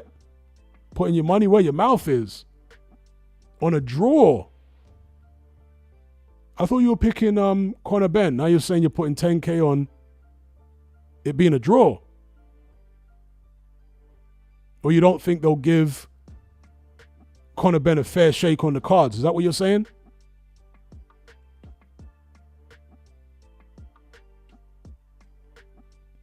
Okay, yeah, people are saying the Bendy buses were Ken Livingston. Red Ken, as they used to call him. Red Ken.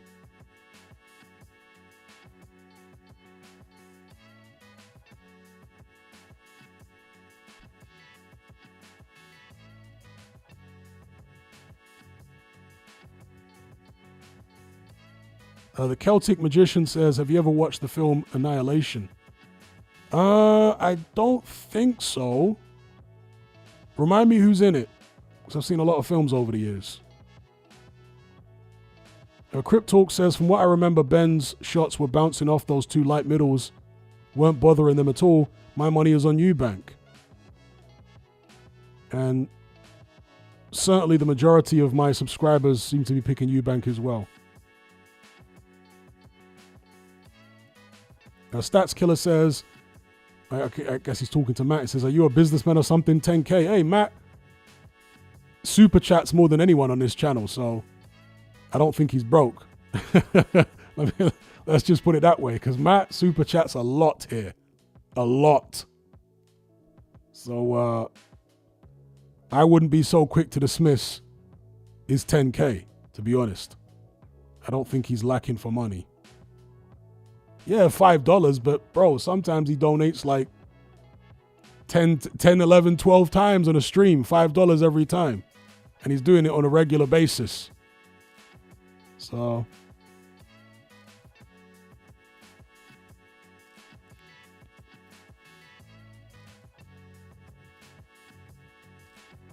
there you go, there's Matt again. He says they will not give him a fair shake, plus politics. For the trilogy makes too much sense for money.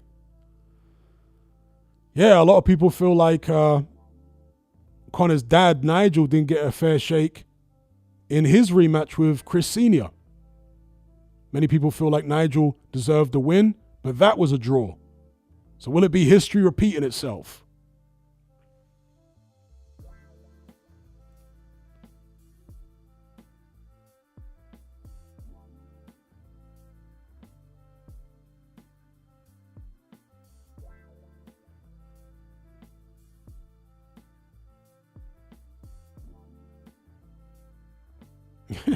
Marlo says, did you ever taste Dylan White's left hook that time you saw him on the train in Thornton Heath?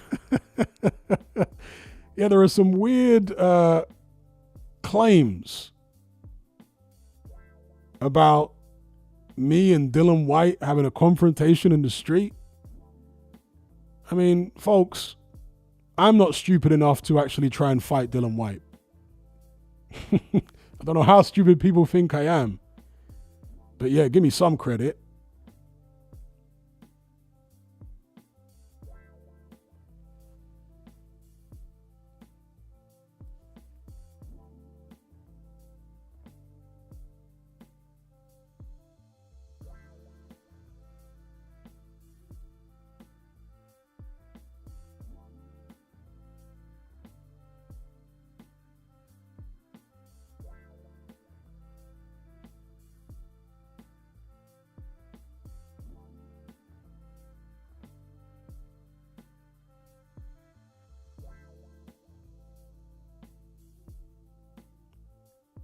Jackie Boy says, what on earth does TKV stand for? Yeah, it's a weird acronym, but he's Congolese.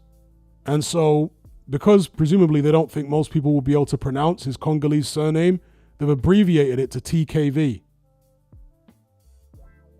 Because if you try and pronounce it phonetically, it's a little difficult. Star Fox says, those Hatman versus Dylan White on Brixton High Road were rampant at one point. I know.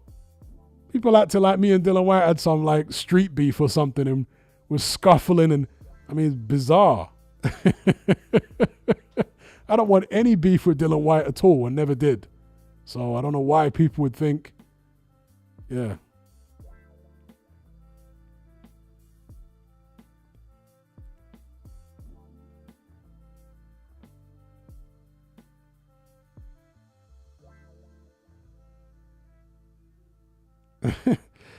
King KO says, Hatman, if you hit Dylan White with an uppercut, it's lights out. Don't doubt yourself. You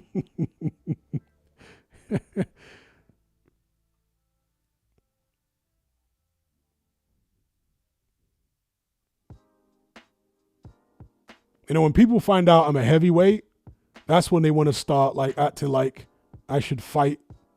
You know, I mean, there was somebody on Twitter a while back basically trying to convince Fabio Wardley that he needs to chin me. I'm like, damn it, people hate me that much? I don't want no smoke with Fabio either. Now, leave me alone.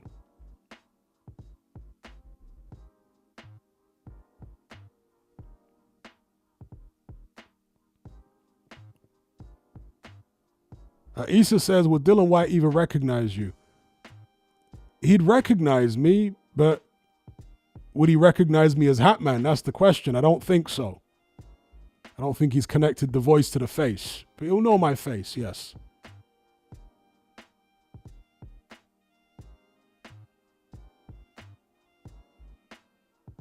Someone asking my age. I'm in my mid-40s.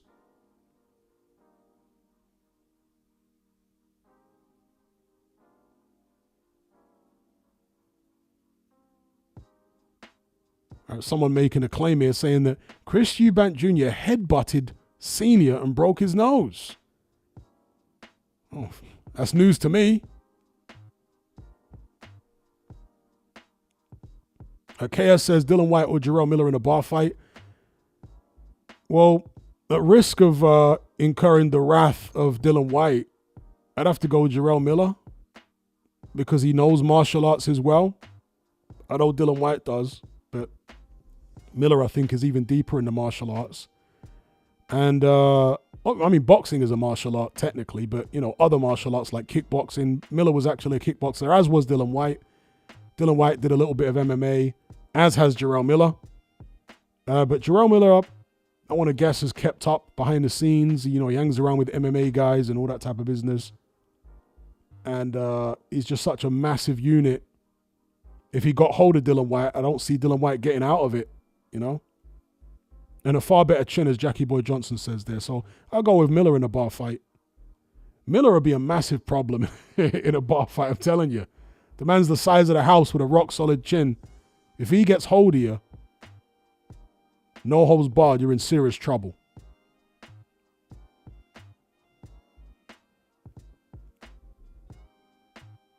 That guy says, I'm going to need a source for the headbutt claim. Me too.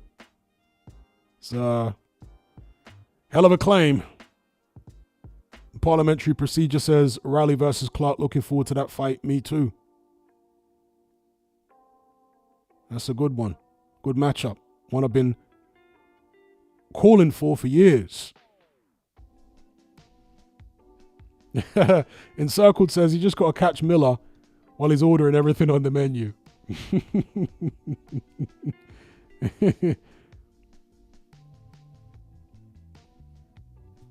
Andy Hall says, do you think Eubank's loss to Smith was weight related, as he always seemed to have a good chin in his career otherwise?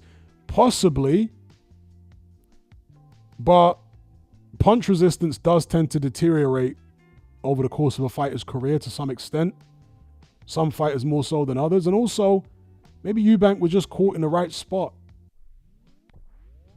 It's like, for example, when Paul Williams fought Sergio Martinez, in their first fight, Williams was taking everything.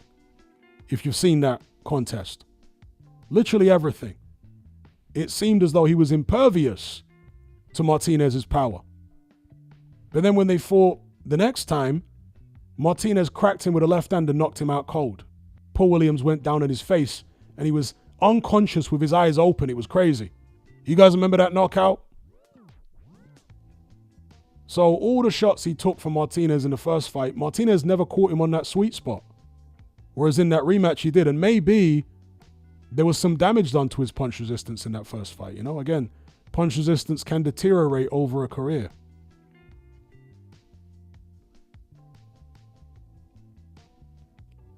Afro Jam says, Hatman, when sparring or fighting, have you felt punches from guys who are cruiser light heavy that are as powerful as heavyweights? Yes. I sparred a guy who was a light heavyweight, but he was very tall. He might have been like 6'4". So he was taller than me. And he was a light heavyweight, and I sparred him, and he hit tremendously hard. Like, you know, it shocked me how hard he could hit because he was skinny as hell. And I guess when I sparred him, I must have been best part of 230 pounds, and he might have been maybe 185 or so, you know, a bit over the light heavyweight limit. And he hit harder than some of the heavyweights I sparred for sure. So yes, generally heavyweights do hit harder than everybody else, but you do occasionally come across some lighter fighters who hit way above their weight. And there was one guy I sparred, yeah. He was actually studying in university at the time, I remember. I can't remember what he was studying, but he was studying in university at the time. As well as, you know, boxing as an amateur. He had quite a few amateur fights. And yeah, he hit incredibly hard.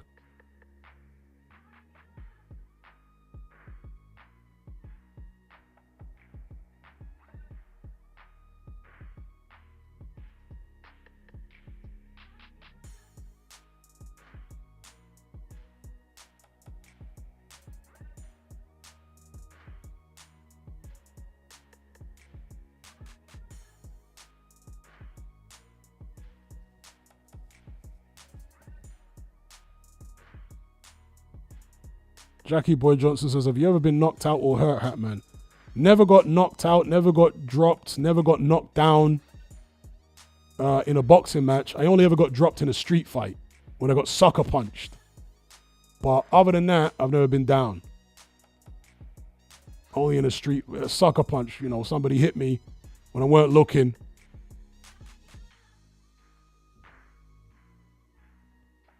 So be careful of them sucker punches. Never got knocked out by it, but I did get dropped.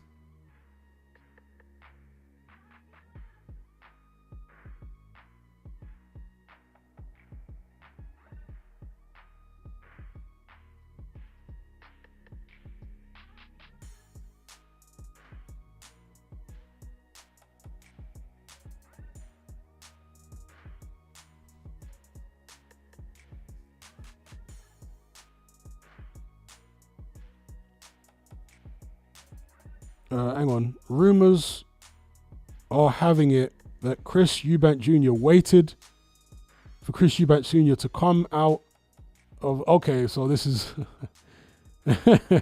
So this guy's still trying to continue on with the notion that Junior chinned his dad or headbutted his dad or whatever he said earlier on. All right. So I guess he's just trolling or whatever. Okay. That's cute.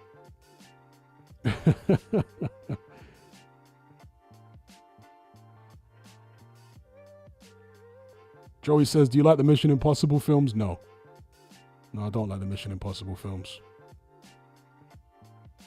I like some Tom Cruise films. Minority Report. I think I spoke about that film a few live streams back. A lot of people said they liked Minority Report. So, yeah, Minority Report is a Tom Cruise film I like. What other films, Tom Cruise films, do I like? I guess Elysium was all right. No, not Elysium. Is it Elysium? No, it's not called. Is it called Elysium? What's the sci-fi one that Tom Cruise did a few years ago? I'm thinking of the Matt Damon one. I think the Matt Damon one is called Elysium.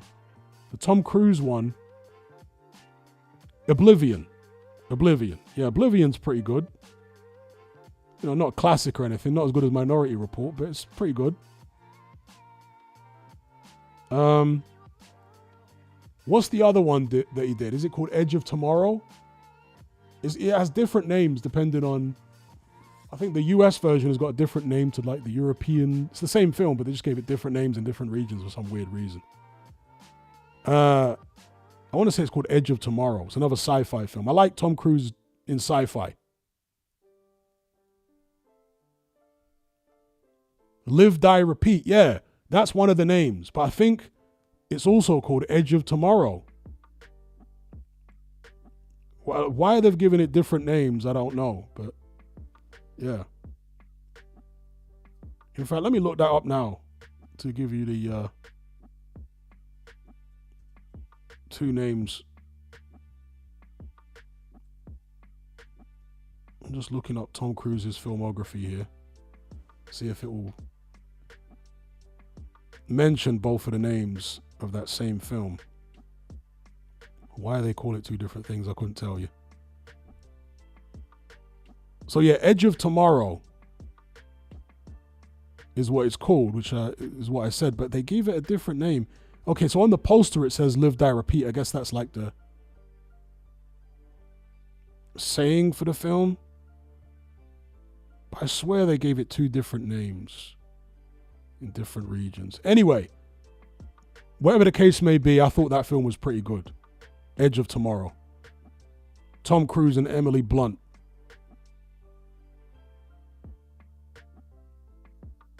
Shout out to that guy for the super chat. He says, what do you think is most likely next for Callum Smith? People might not like this, and you know, I really had to clap back at some of the idiots who showed up on one of my post-fight videos. I think it was the video where I was talking about what Joseph Parker does next. And there was a couple of these weirdos who turned up having a go at me for some of the fights that I suggested Joseph Parker might have, right? And this idiot was like, oh, how dare you suggest AJ fight Joseph Parker? How dare AJ doesn't deserve that fight? And I'm like, I'm not saying AJ deserves anything. I'm saying that Joseph Parker might fight AJ next because number one, he wants revenge over AJ, and number two, it's a big payday. So it's not about what AJ deserves, it's about what I think is most likely and what Joseph Parker might be interested in. And Joseph Parker has always expressed interest in getting revenge over AJ. And that would be presumably the biggest payday for Parker, other than maybe fighting for the title. And since I don't think he's going to get a title shot, because I think Dubois and Usyk are going to fight each other, then what's Joseph Parker going to do? He can just sit it out and wait and fight nobody, or fight some, you know, chumps if he wishes. There's nothing wrong with doing that. Or he might get tempted by an AJ fight, or Caballero, or whoever Turkey Al Sheikh is willing to pay him enough money to get in the ring with. So, you know, whatever. But yeah, as far as Callum Smith, I don't see him getting a fight with Bivol next. I think that will go to either David Benavidez or Artur Beterbiev. So Callum Smith can wait around and have some marking time fights and try and get Bivol, but I think both the Benavidez and Beterbiev trilogy fights are going to happen before Callum Smith will get an opportunity. And surely he's not going to target Beterbiev in the meantime, right? So the only thing I really see out there for Callum Smith right now would be, I don't know, David Morrell. Would he take that fight? Would he want it? Or Anthony Yard. I think the Yard fight makes more sense for Callum Smith. For all these years, it's been about Buatsi and Yard. Well, Callum Smith has come along and he's beat the living daylights out of Joshua Buatsi, truth be told. Everybody's talking about what a great fight it was. In my view, it was quite one-sided, actually. I thought Callum Smith won it at least 8-4, to be honest with you. So I think, yeah, Callum Smith versus Anthony Yard is the fight to make.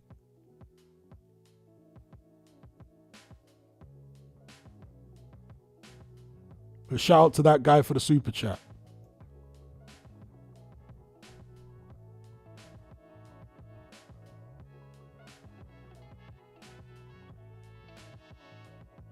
Kyle says, thoughts on Tyler, the Creator? I'm not familiar with his music.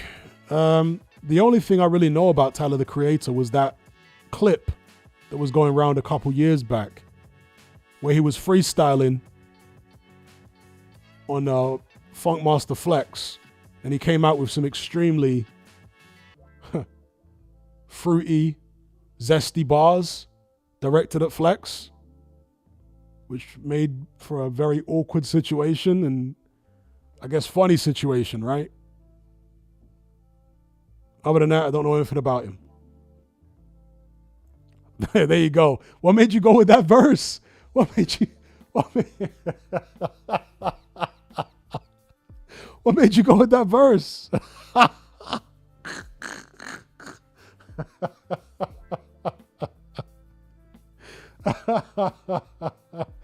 Indeed.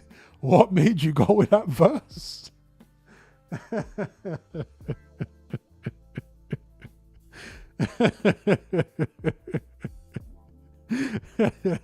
Lincoln says Flex should have slapped him. Oh, that was crazy. It's a different world now. Back in the 90s, yeah, somebody else in the room might have slapped him, but in this day and age, it's a different world. So there you go. What made you go with that verse? That's a legendary line. Shout out to G-Man in the chat. Okay, Self-Made says, have you watched any old Western movies? Yeah, loads of them. Loads of them. I used to love the old spaghetti Westerns, Clint Eastwood. Hang 'em High, Fistful of Dollars, High Plains Drifter, Good, the Bad, and the Ugly. A Few More Dollars, all the old spaghetti Westerns.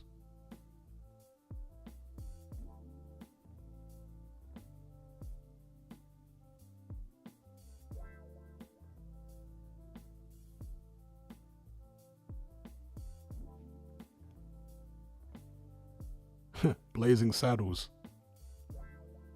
Thoughts on Silence of the Lambs? Yeah, it's a good film. Good film. The only other film in that universe that I really liked, though, was Red Dragon. Yeah, so Silence of the Lambs, the original, and Red Dragon, I like those two.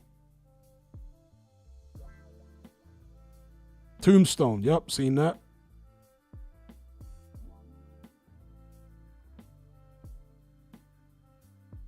And in terms of more modern Westerns, what was the one with Christian Bale? Is it called The 3:10 to Yuma? Wherever it is, that's a pretty good film.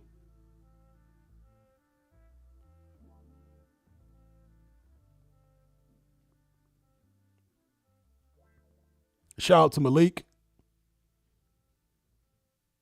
Yeah, The 3:10 to Yuma. That's a pretty good film.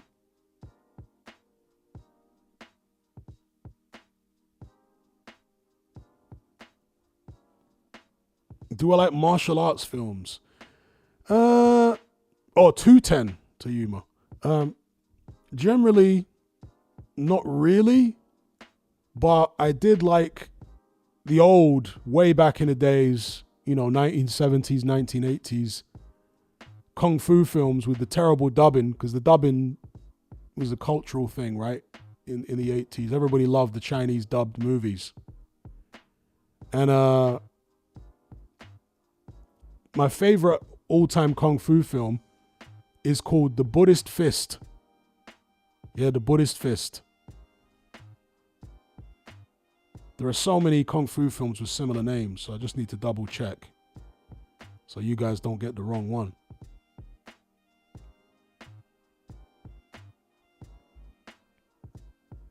I think you might be able to watch it on YouTube. Let me just get it up here.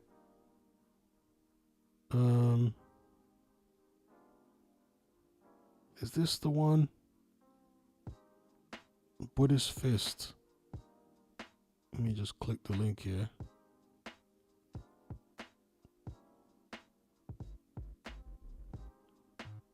Yeah, The Buddhist Fist.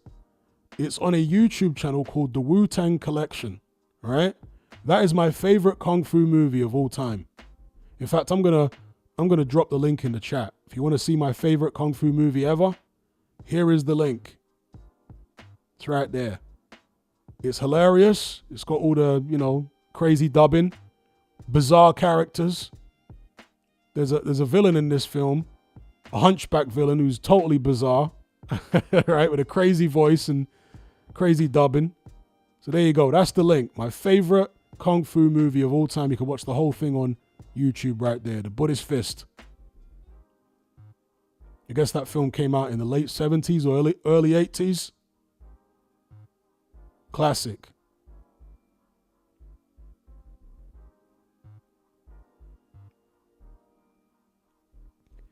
Yeah, Kung Fu Hustle's pretty good. I like Kung Fu Hustle.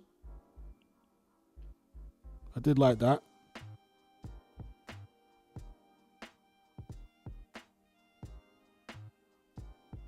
Did they ever get around to making a sequel to Kung Fu Hustle? Because there was talk of them making a sequel, but it was just endless. They constantly talked about the sequel, but it never seemed to get made.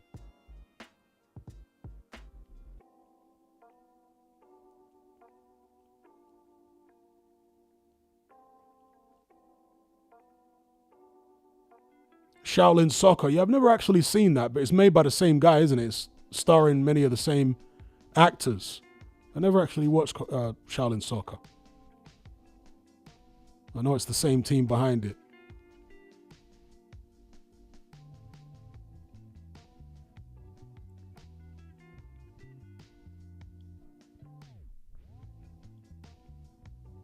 Enter the Dragon. Yeah, the old Bruce Lee films. I mean, I was never a massive fan of the old Bruce Lee films, to be honest. I thought they were cool, but I was never like really, taken by them the way that other people were. I actually used to like some of the old Jackie Chan movies. Before he crossed over into Hollywood, when he was still making movies in Hong Kong or China or whatever. I used to like some of his old movies more so than Bruce Lee movies because they were always funny. Even then, the Jackie Chan movies were hilarious. There was one Jackie Chan movie which I think is called Wheels on Meals. Not Meals on Wheels, Wheels on Meals. And I think that's the one where at the end, they've got this sequence where Jackie Chan and someone else are morphing into different Street Fighter 2 characters. It's proper random. I think it's Wheels on Meals.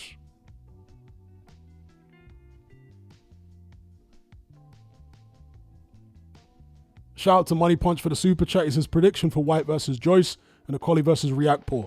I got Joyce beating Dylan White. Not sure if he'll knock him out or not, but I've got Joyce winning that fight. And I've got Akoli knocking out Riakpo. That's my prediction for both. Joyce over White and Akoli over Riakpo. Shout out to Money Punch for the super chat.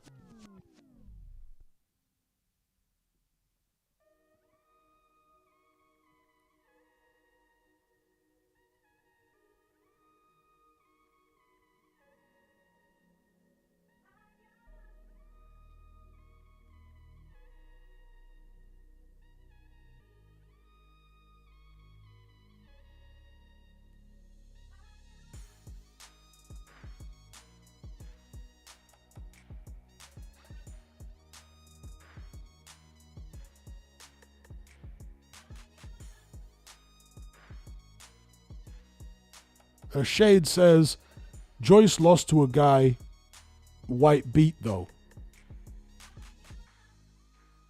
Okay, well, boxing is rock, paper, scissors.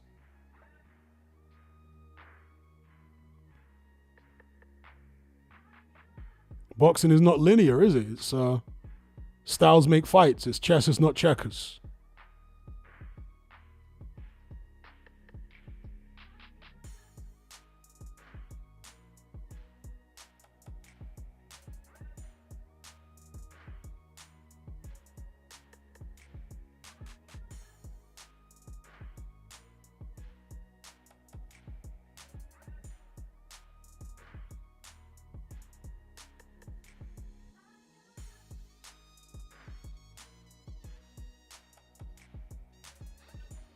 So somebody says, is it Zio? I'm not sure how to pronounce your name. It's XIO. Do you think it's right Dubois gets to skip Parker and go straight for Usyk? Well, he's not actually skipping Parker because Parker was never a mandatory for Dubois. Dubois was giving Parker a title shot voluntarily. So Dubois is under no obligation to fight Parker. That's the truth of the matter. So he's not really skipping him. He's just... I know that's how people see it. That's how people are describing it. They're saying he's leapfrogging Parker and he's doing this, that, and the other. But in reality, he's the IBF champion and he was voluntarily fighting Joseph Parker, giving Parker a title shot. So now that he's decided apparently not to reschedule that fight, but instead have a unification with Usyk, it is what it is, you know?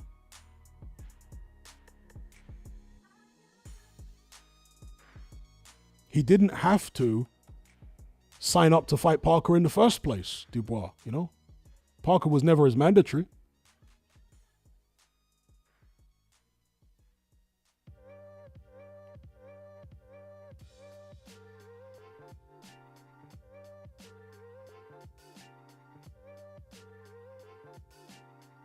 Jackie Boy says, Hatman, do you think Parker avenges all his losses if he were to fight them again? That's a good question. I think he avenges his loss against Dillian Whyte 100% for sure. I think Dillian Whyte is absolutely shot to bits. Parker will probably knock him out now. Would he avenge his loss against AJ? I think he'd have a good chance if he's aggressive enough. So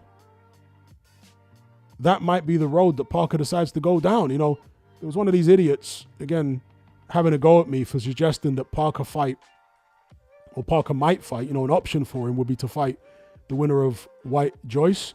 And they said he was like, why would he do that? He's trying to, you know, move up in the world. I'm like, you do realize that Parker lost to both those guys and he likes revenge.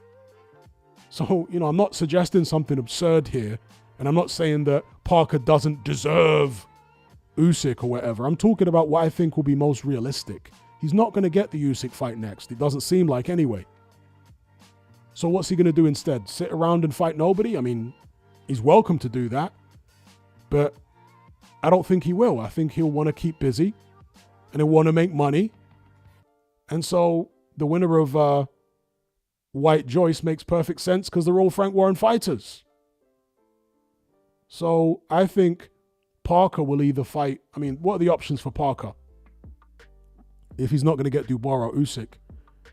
The options for him are Anthony Joshua, the winner of White Joyce, or Ajit Kabayel.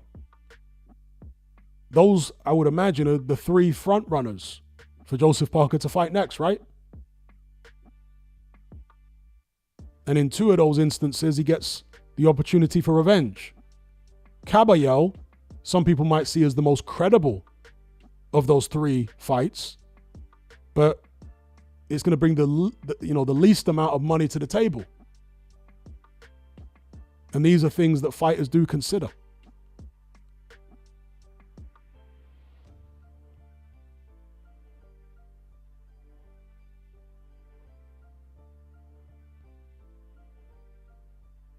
Yeah, I'd like it to be Kabayel, but I'm just not sure that it will be. I suspect it's more likely to be AJ or the winner of White Joyce. But it depends on how much Turki El-Sheikh wants the Caballero fight. If Turki El-Sheikh decides he's going to pay whatever it takes, then that'll be the fight. But if he is considering how much revenue is going to come in, rather than just what fight he wants, then it's more likely going to be the winner of White Joyce or Anthony Joshua.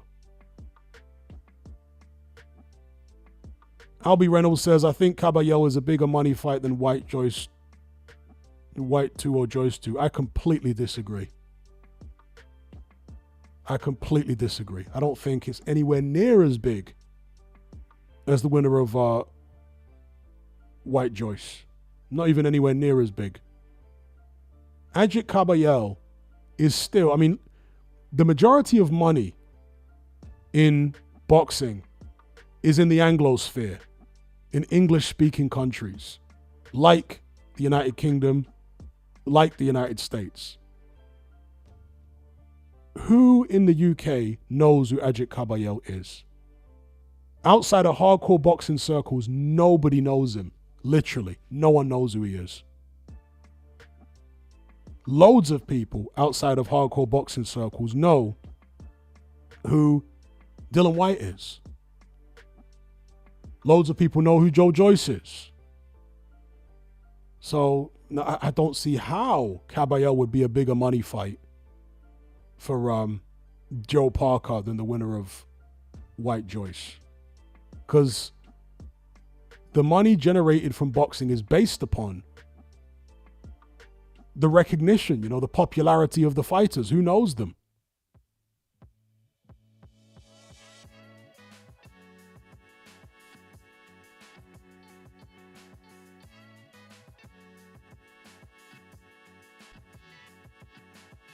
Shade says, did you hear Bakoli Ajagba got cancelled? Well, I know that it's no longer an IBF final eliminator. And if Ajagba wants to be in an IBF final eliminator, then he's going to have to fight somebody other than Martin Bakoli. So if it has been cancelled, I'm not surprised.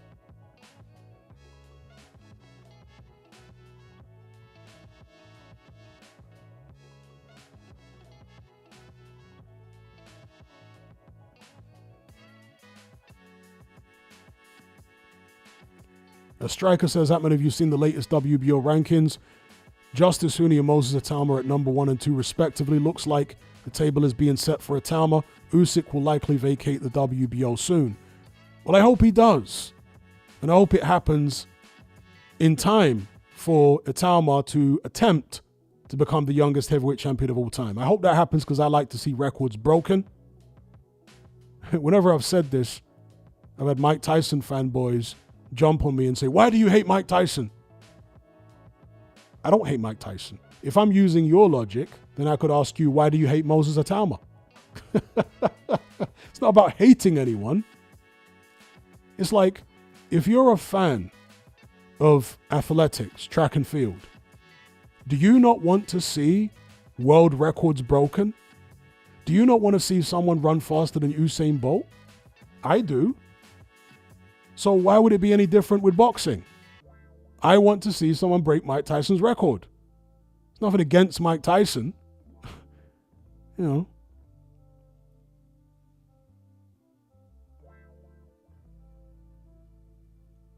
Indeed, King KO, all records are made to be broken. I want to see new stuff.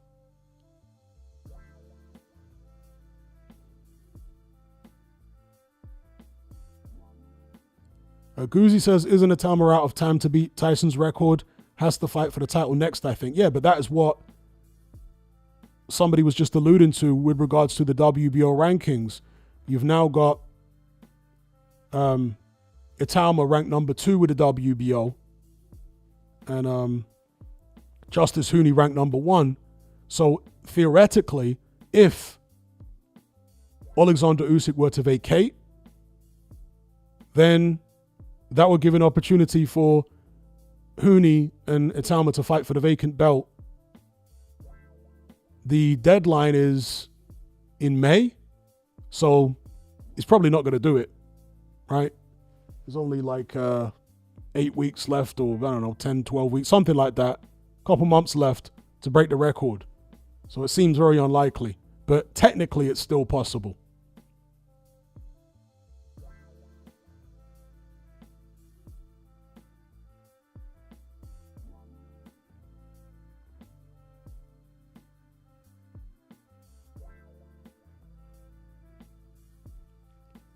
Money Punch says, how much would I sell my YouTube channel for? How much would I sell it for? It'd be a lot of money. I mean, it'd be a lot of money because I know how much I make from the channel, right? So it would have to be, because I'd have to consider if I started another channel, how long it would take me to build up this number of subscribers and be making this type of revenue from a new channel. And that might take me 5 years, you know? Might take me 5 years or more. So I have to think about the revenue loss. So the amount of money that I make from the channel plus maybe double it. Do you know what I mean? To make it worthwhile. Otherwise, why would I sell it at all? I wouldn't sell it just to make the same money from the sale that I would make from running the channel. It don't make no sense. So I'd have to like double the amount I make yearly and times that by 5. So we're talking, you know, well over 100 grand. And I don't think anyone's willing to pay over 100 grand for a YouTube channel. So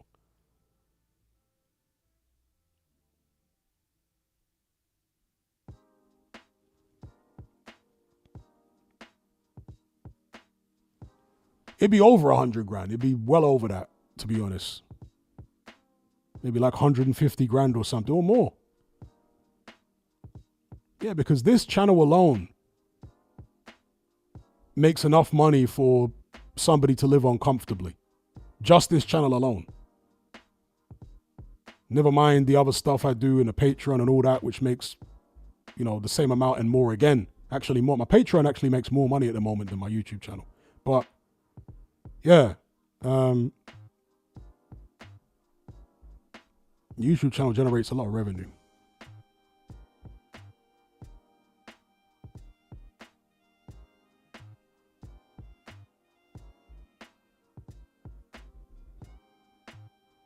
Money Punch says, that's crazy, Hatman. Well, again, selling it would have to be worth my while. It doesn't make any sense to sell it if I'm going to get less money selling it than keeping the channel going. Do you know what I mean?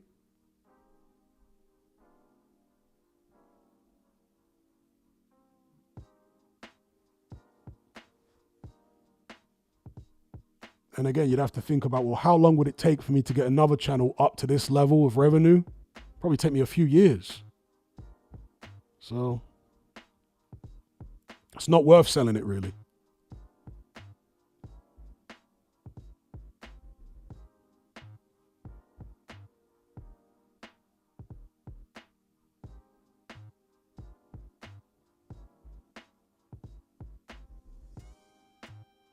Because realistically, Turkey might be. See, Turkey, someone like that or a corporation, they're the only people who could really buy it. A private citizen is unlikely to want to pay the kind of money that would make it worth me selling the channel for. So yeah, it'd be either a corporation that could offer me enough money to sell the channel, or Turkey Al Sheikh. Like he did with Michael Benson. So there you go. Like Michael Benson selling his Twitter account, his X account. Yeah. He probably got a good few bags off that. So they'd have to pay me a lot of money. You know what I mean? Like a lot of money.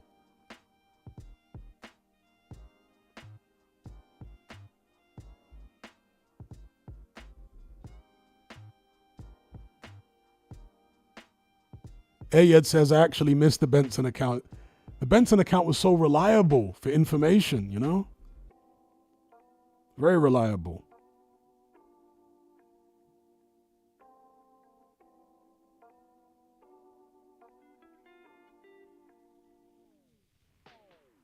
Mike Coppinger is still on Twitter, right? Because I know he's not as prolific as Michael Benson, but he's still good. Mike Coppinger. Yeah, the fake Benson account was causing chaos for weeks. I saw that. People kept posting stuff like in my Element group from the fake Benson account. I'm like, you do realize that's fake, right? That's not the real Benson. Benson got bought out by Turkey. Benson's account is now Ring Magazine's Twitter account, isn't it?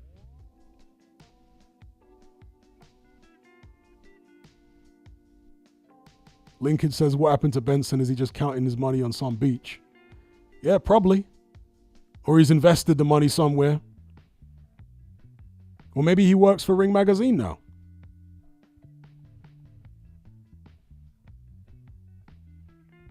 Oh, Goozy says, looks like Turkey killed that account for a reason. Did he kill the account? I thought he changed it to the Ring Magazine account. Maybe I'm wrong. You guys correct me if I'm wrong.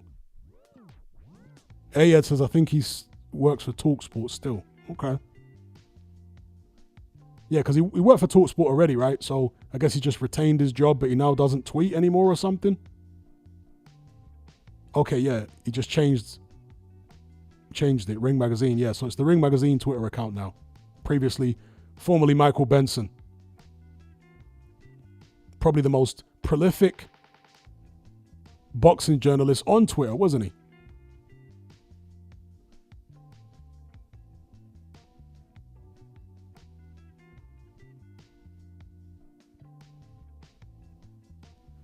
Genetic Masterpiece says, when Mike Tyson won the world title, was it stripped off an actual champion and then given to him in a random fight just so he could have a shot at the record of youngest champion? No, but there's a difference. I've addressed this before. Mike Tyson was in a uniquely privileged position when he turned pro to have the same team from when he was an amateur. Costamato, who hired his friends Jimmy Jacobs and Bill Caton. Mike Tyson didn't have to shop around for a professional boxing deal. That's why he didn't stay on when he failed to qualify for the '84 Olympics. He didn't stay on as an amateur because he didn't have to. See, most amateurs stay amateur, especially these days, so they can secure a lucrative pro contract. Mike Tyson didn't have to do that because he had Costamato, who was a professional trainer and manager, who groomed him from when he was a kid. So Mike Tyson turned pro with that setup, and he was able to fight on multiple different promoters' shows. Mike Tyson was literally fighting once a month when he turned pro. Okay, so he had a uniquely privileged setup that allowed him to gain enough experience in his first 2 years as a pro to then challenge for a world title against Trevor Berbick. When Mike Tyson fought Trevor Berbick, what was he, like 27-0? Moses Itauma, because of the way the boxing landscape today is very different, and because he did have to shop around for a pro deal, and because he wasn't able to get on all the shows that Mike Tyson was able to get on, he hasn't been able to gain the amount of experience in his first couple of years as a pro that Mike Tyson did. It's not his fault. It's just that the boxing landscape is different now. You see? That's why I've got no issue with Itauma breaking the record by fighting some other prospect for a vacant belt, because he never had the opportunities that Mike Tyson had. Yeah, Mike Tyson was lucky in that sense that the boxing landscape was conducive to him gaining so much experience in such a short space of time. Itauma would have loved to have fought that many times and gained all that experience, but it's just not possible in the current boxing landscape. You know, Mike Tyson becoming the youngest heavyweight champion of all time wasn't all down to Mike Tyson being so amazing. Yes, he was a great talent, but he also had almost a unique promotional and managerial setup. It was like the perfect storm for Mike Tyson to become the youngest heavyweight champion of all time, you know? If Mike Tyson was around today, that would be much more difficult to do. Fighting on different promoters' shows and fighting once a month. I mean, who today fights once a month? There were a couple of times in Mike Tyson's early career when he fought 2 times in the same month. That's not happening today. Right? So, yeah.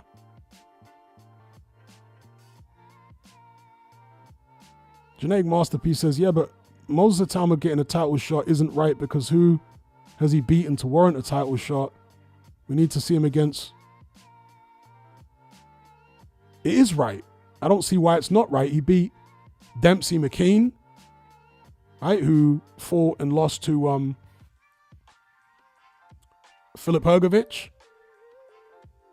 Nearly went the 12-round distance. In a voluntary defense, you know, there'd be no issue because Moses Atama is ranked in the top 10. So for a voluntary defense, you couldn't make an issue over it. As far as Atama's ranking with the WBO, yeah, it's a bit off. But that's been the case since time immemorial. Mike Tyson has had rankings that he didn't deserve in his career. When he came out of prison, bam, he's right up there. You know, like #1 contender for Frank Bruno after beating nobody. How did that happen? You know, so it's not like Mike Tyson never got rankings he didn't deserve. Why would he get a #1 ranking after beating Peter McNeely and Buster Mathis Jr.? They made him mandatory for Frank Bruno. How? You know what I mean? So it swings and roundabouts. Mike Tyson had plenty of things go his way that you could say were not fair.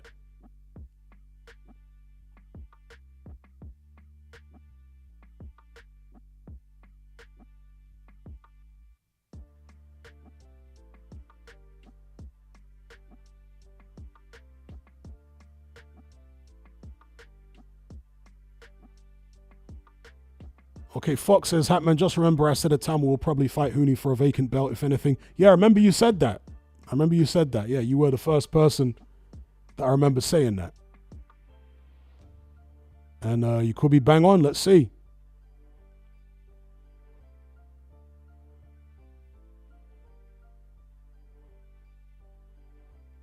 All right, peeps, I'm going to close this one out. As always, I'd like to thank you guys for joining me on this live stream. It's been great talking to you about boxing and other stuff, movies especially. You guys love to talk about movies, so do I. Might even do a live stream dedicated to just talking about movies at some point, since everyone always loves to chime in about their favorite films. So yeah, shout out to everyone, and a special shout out to everyone who donated via Super Chat. Be good, take it easy, and I'll catch you on the next one. I'm out.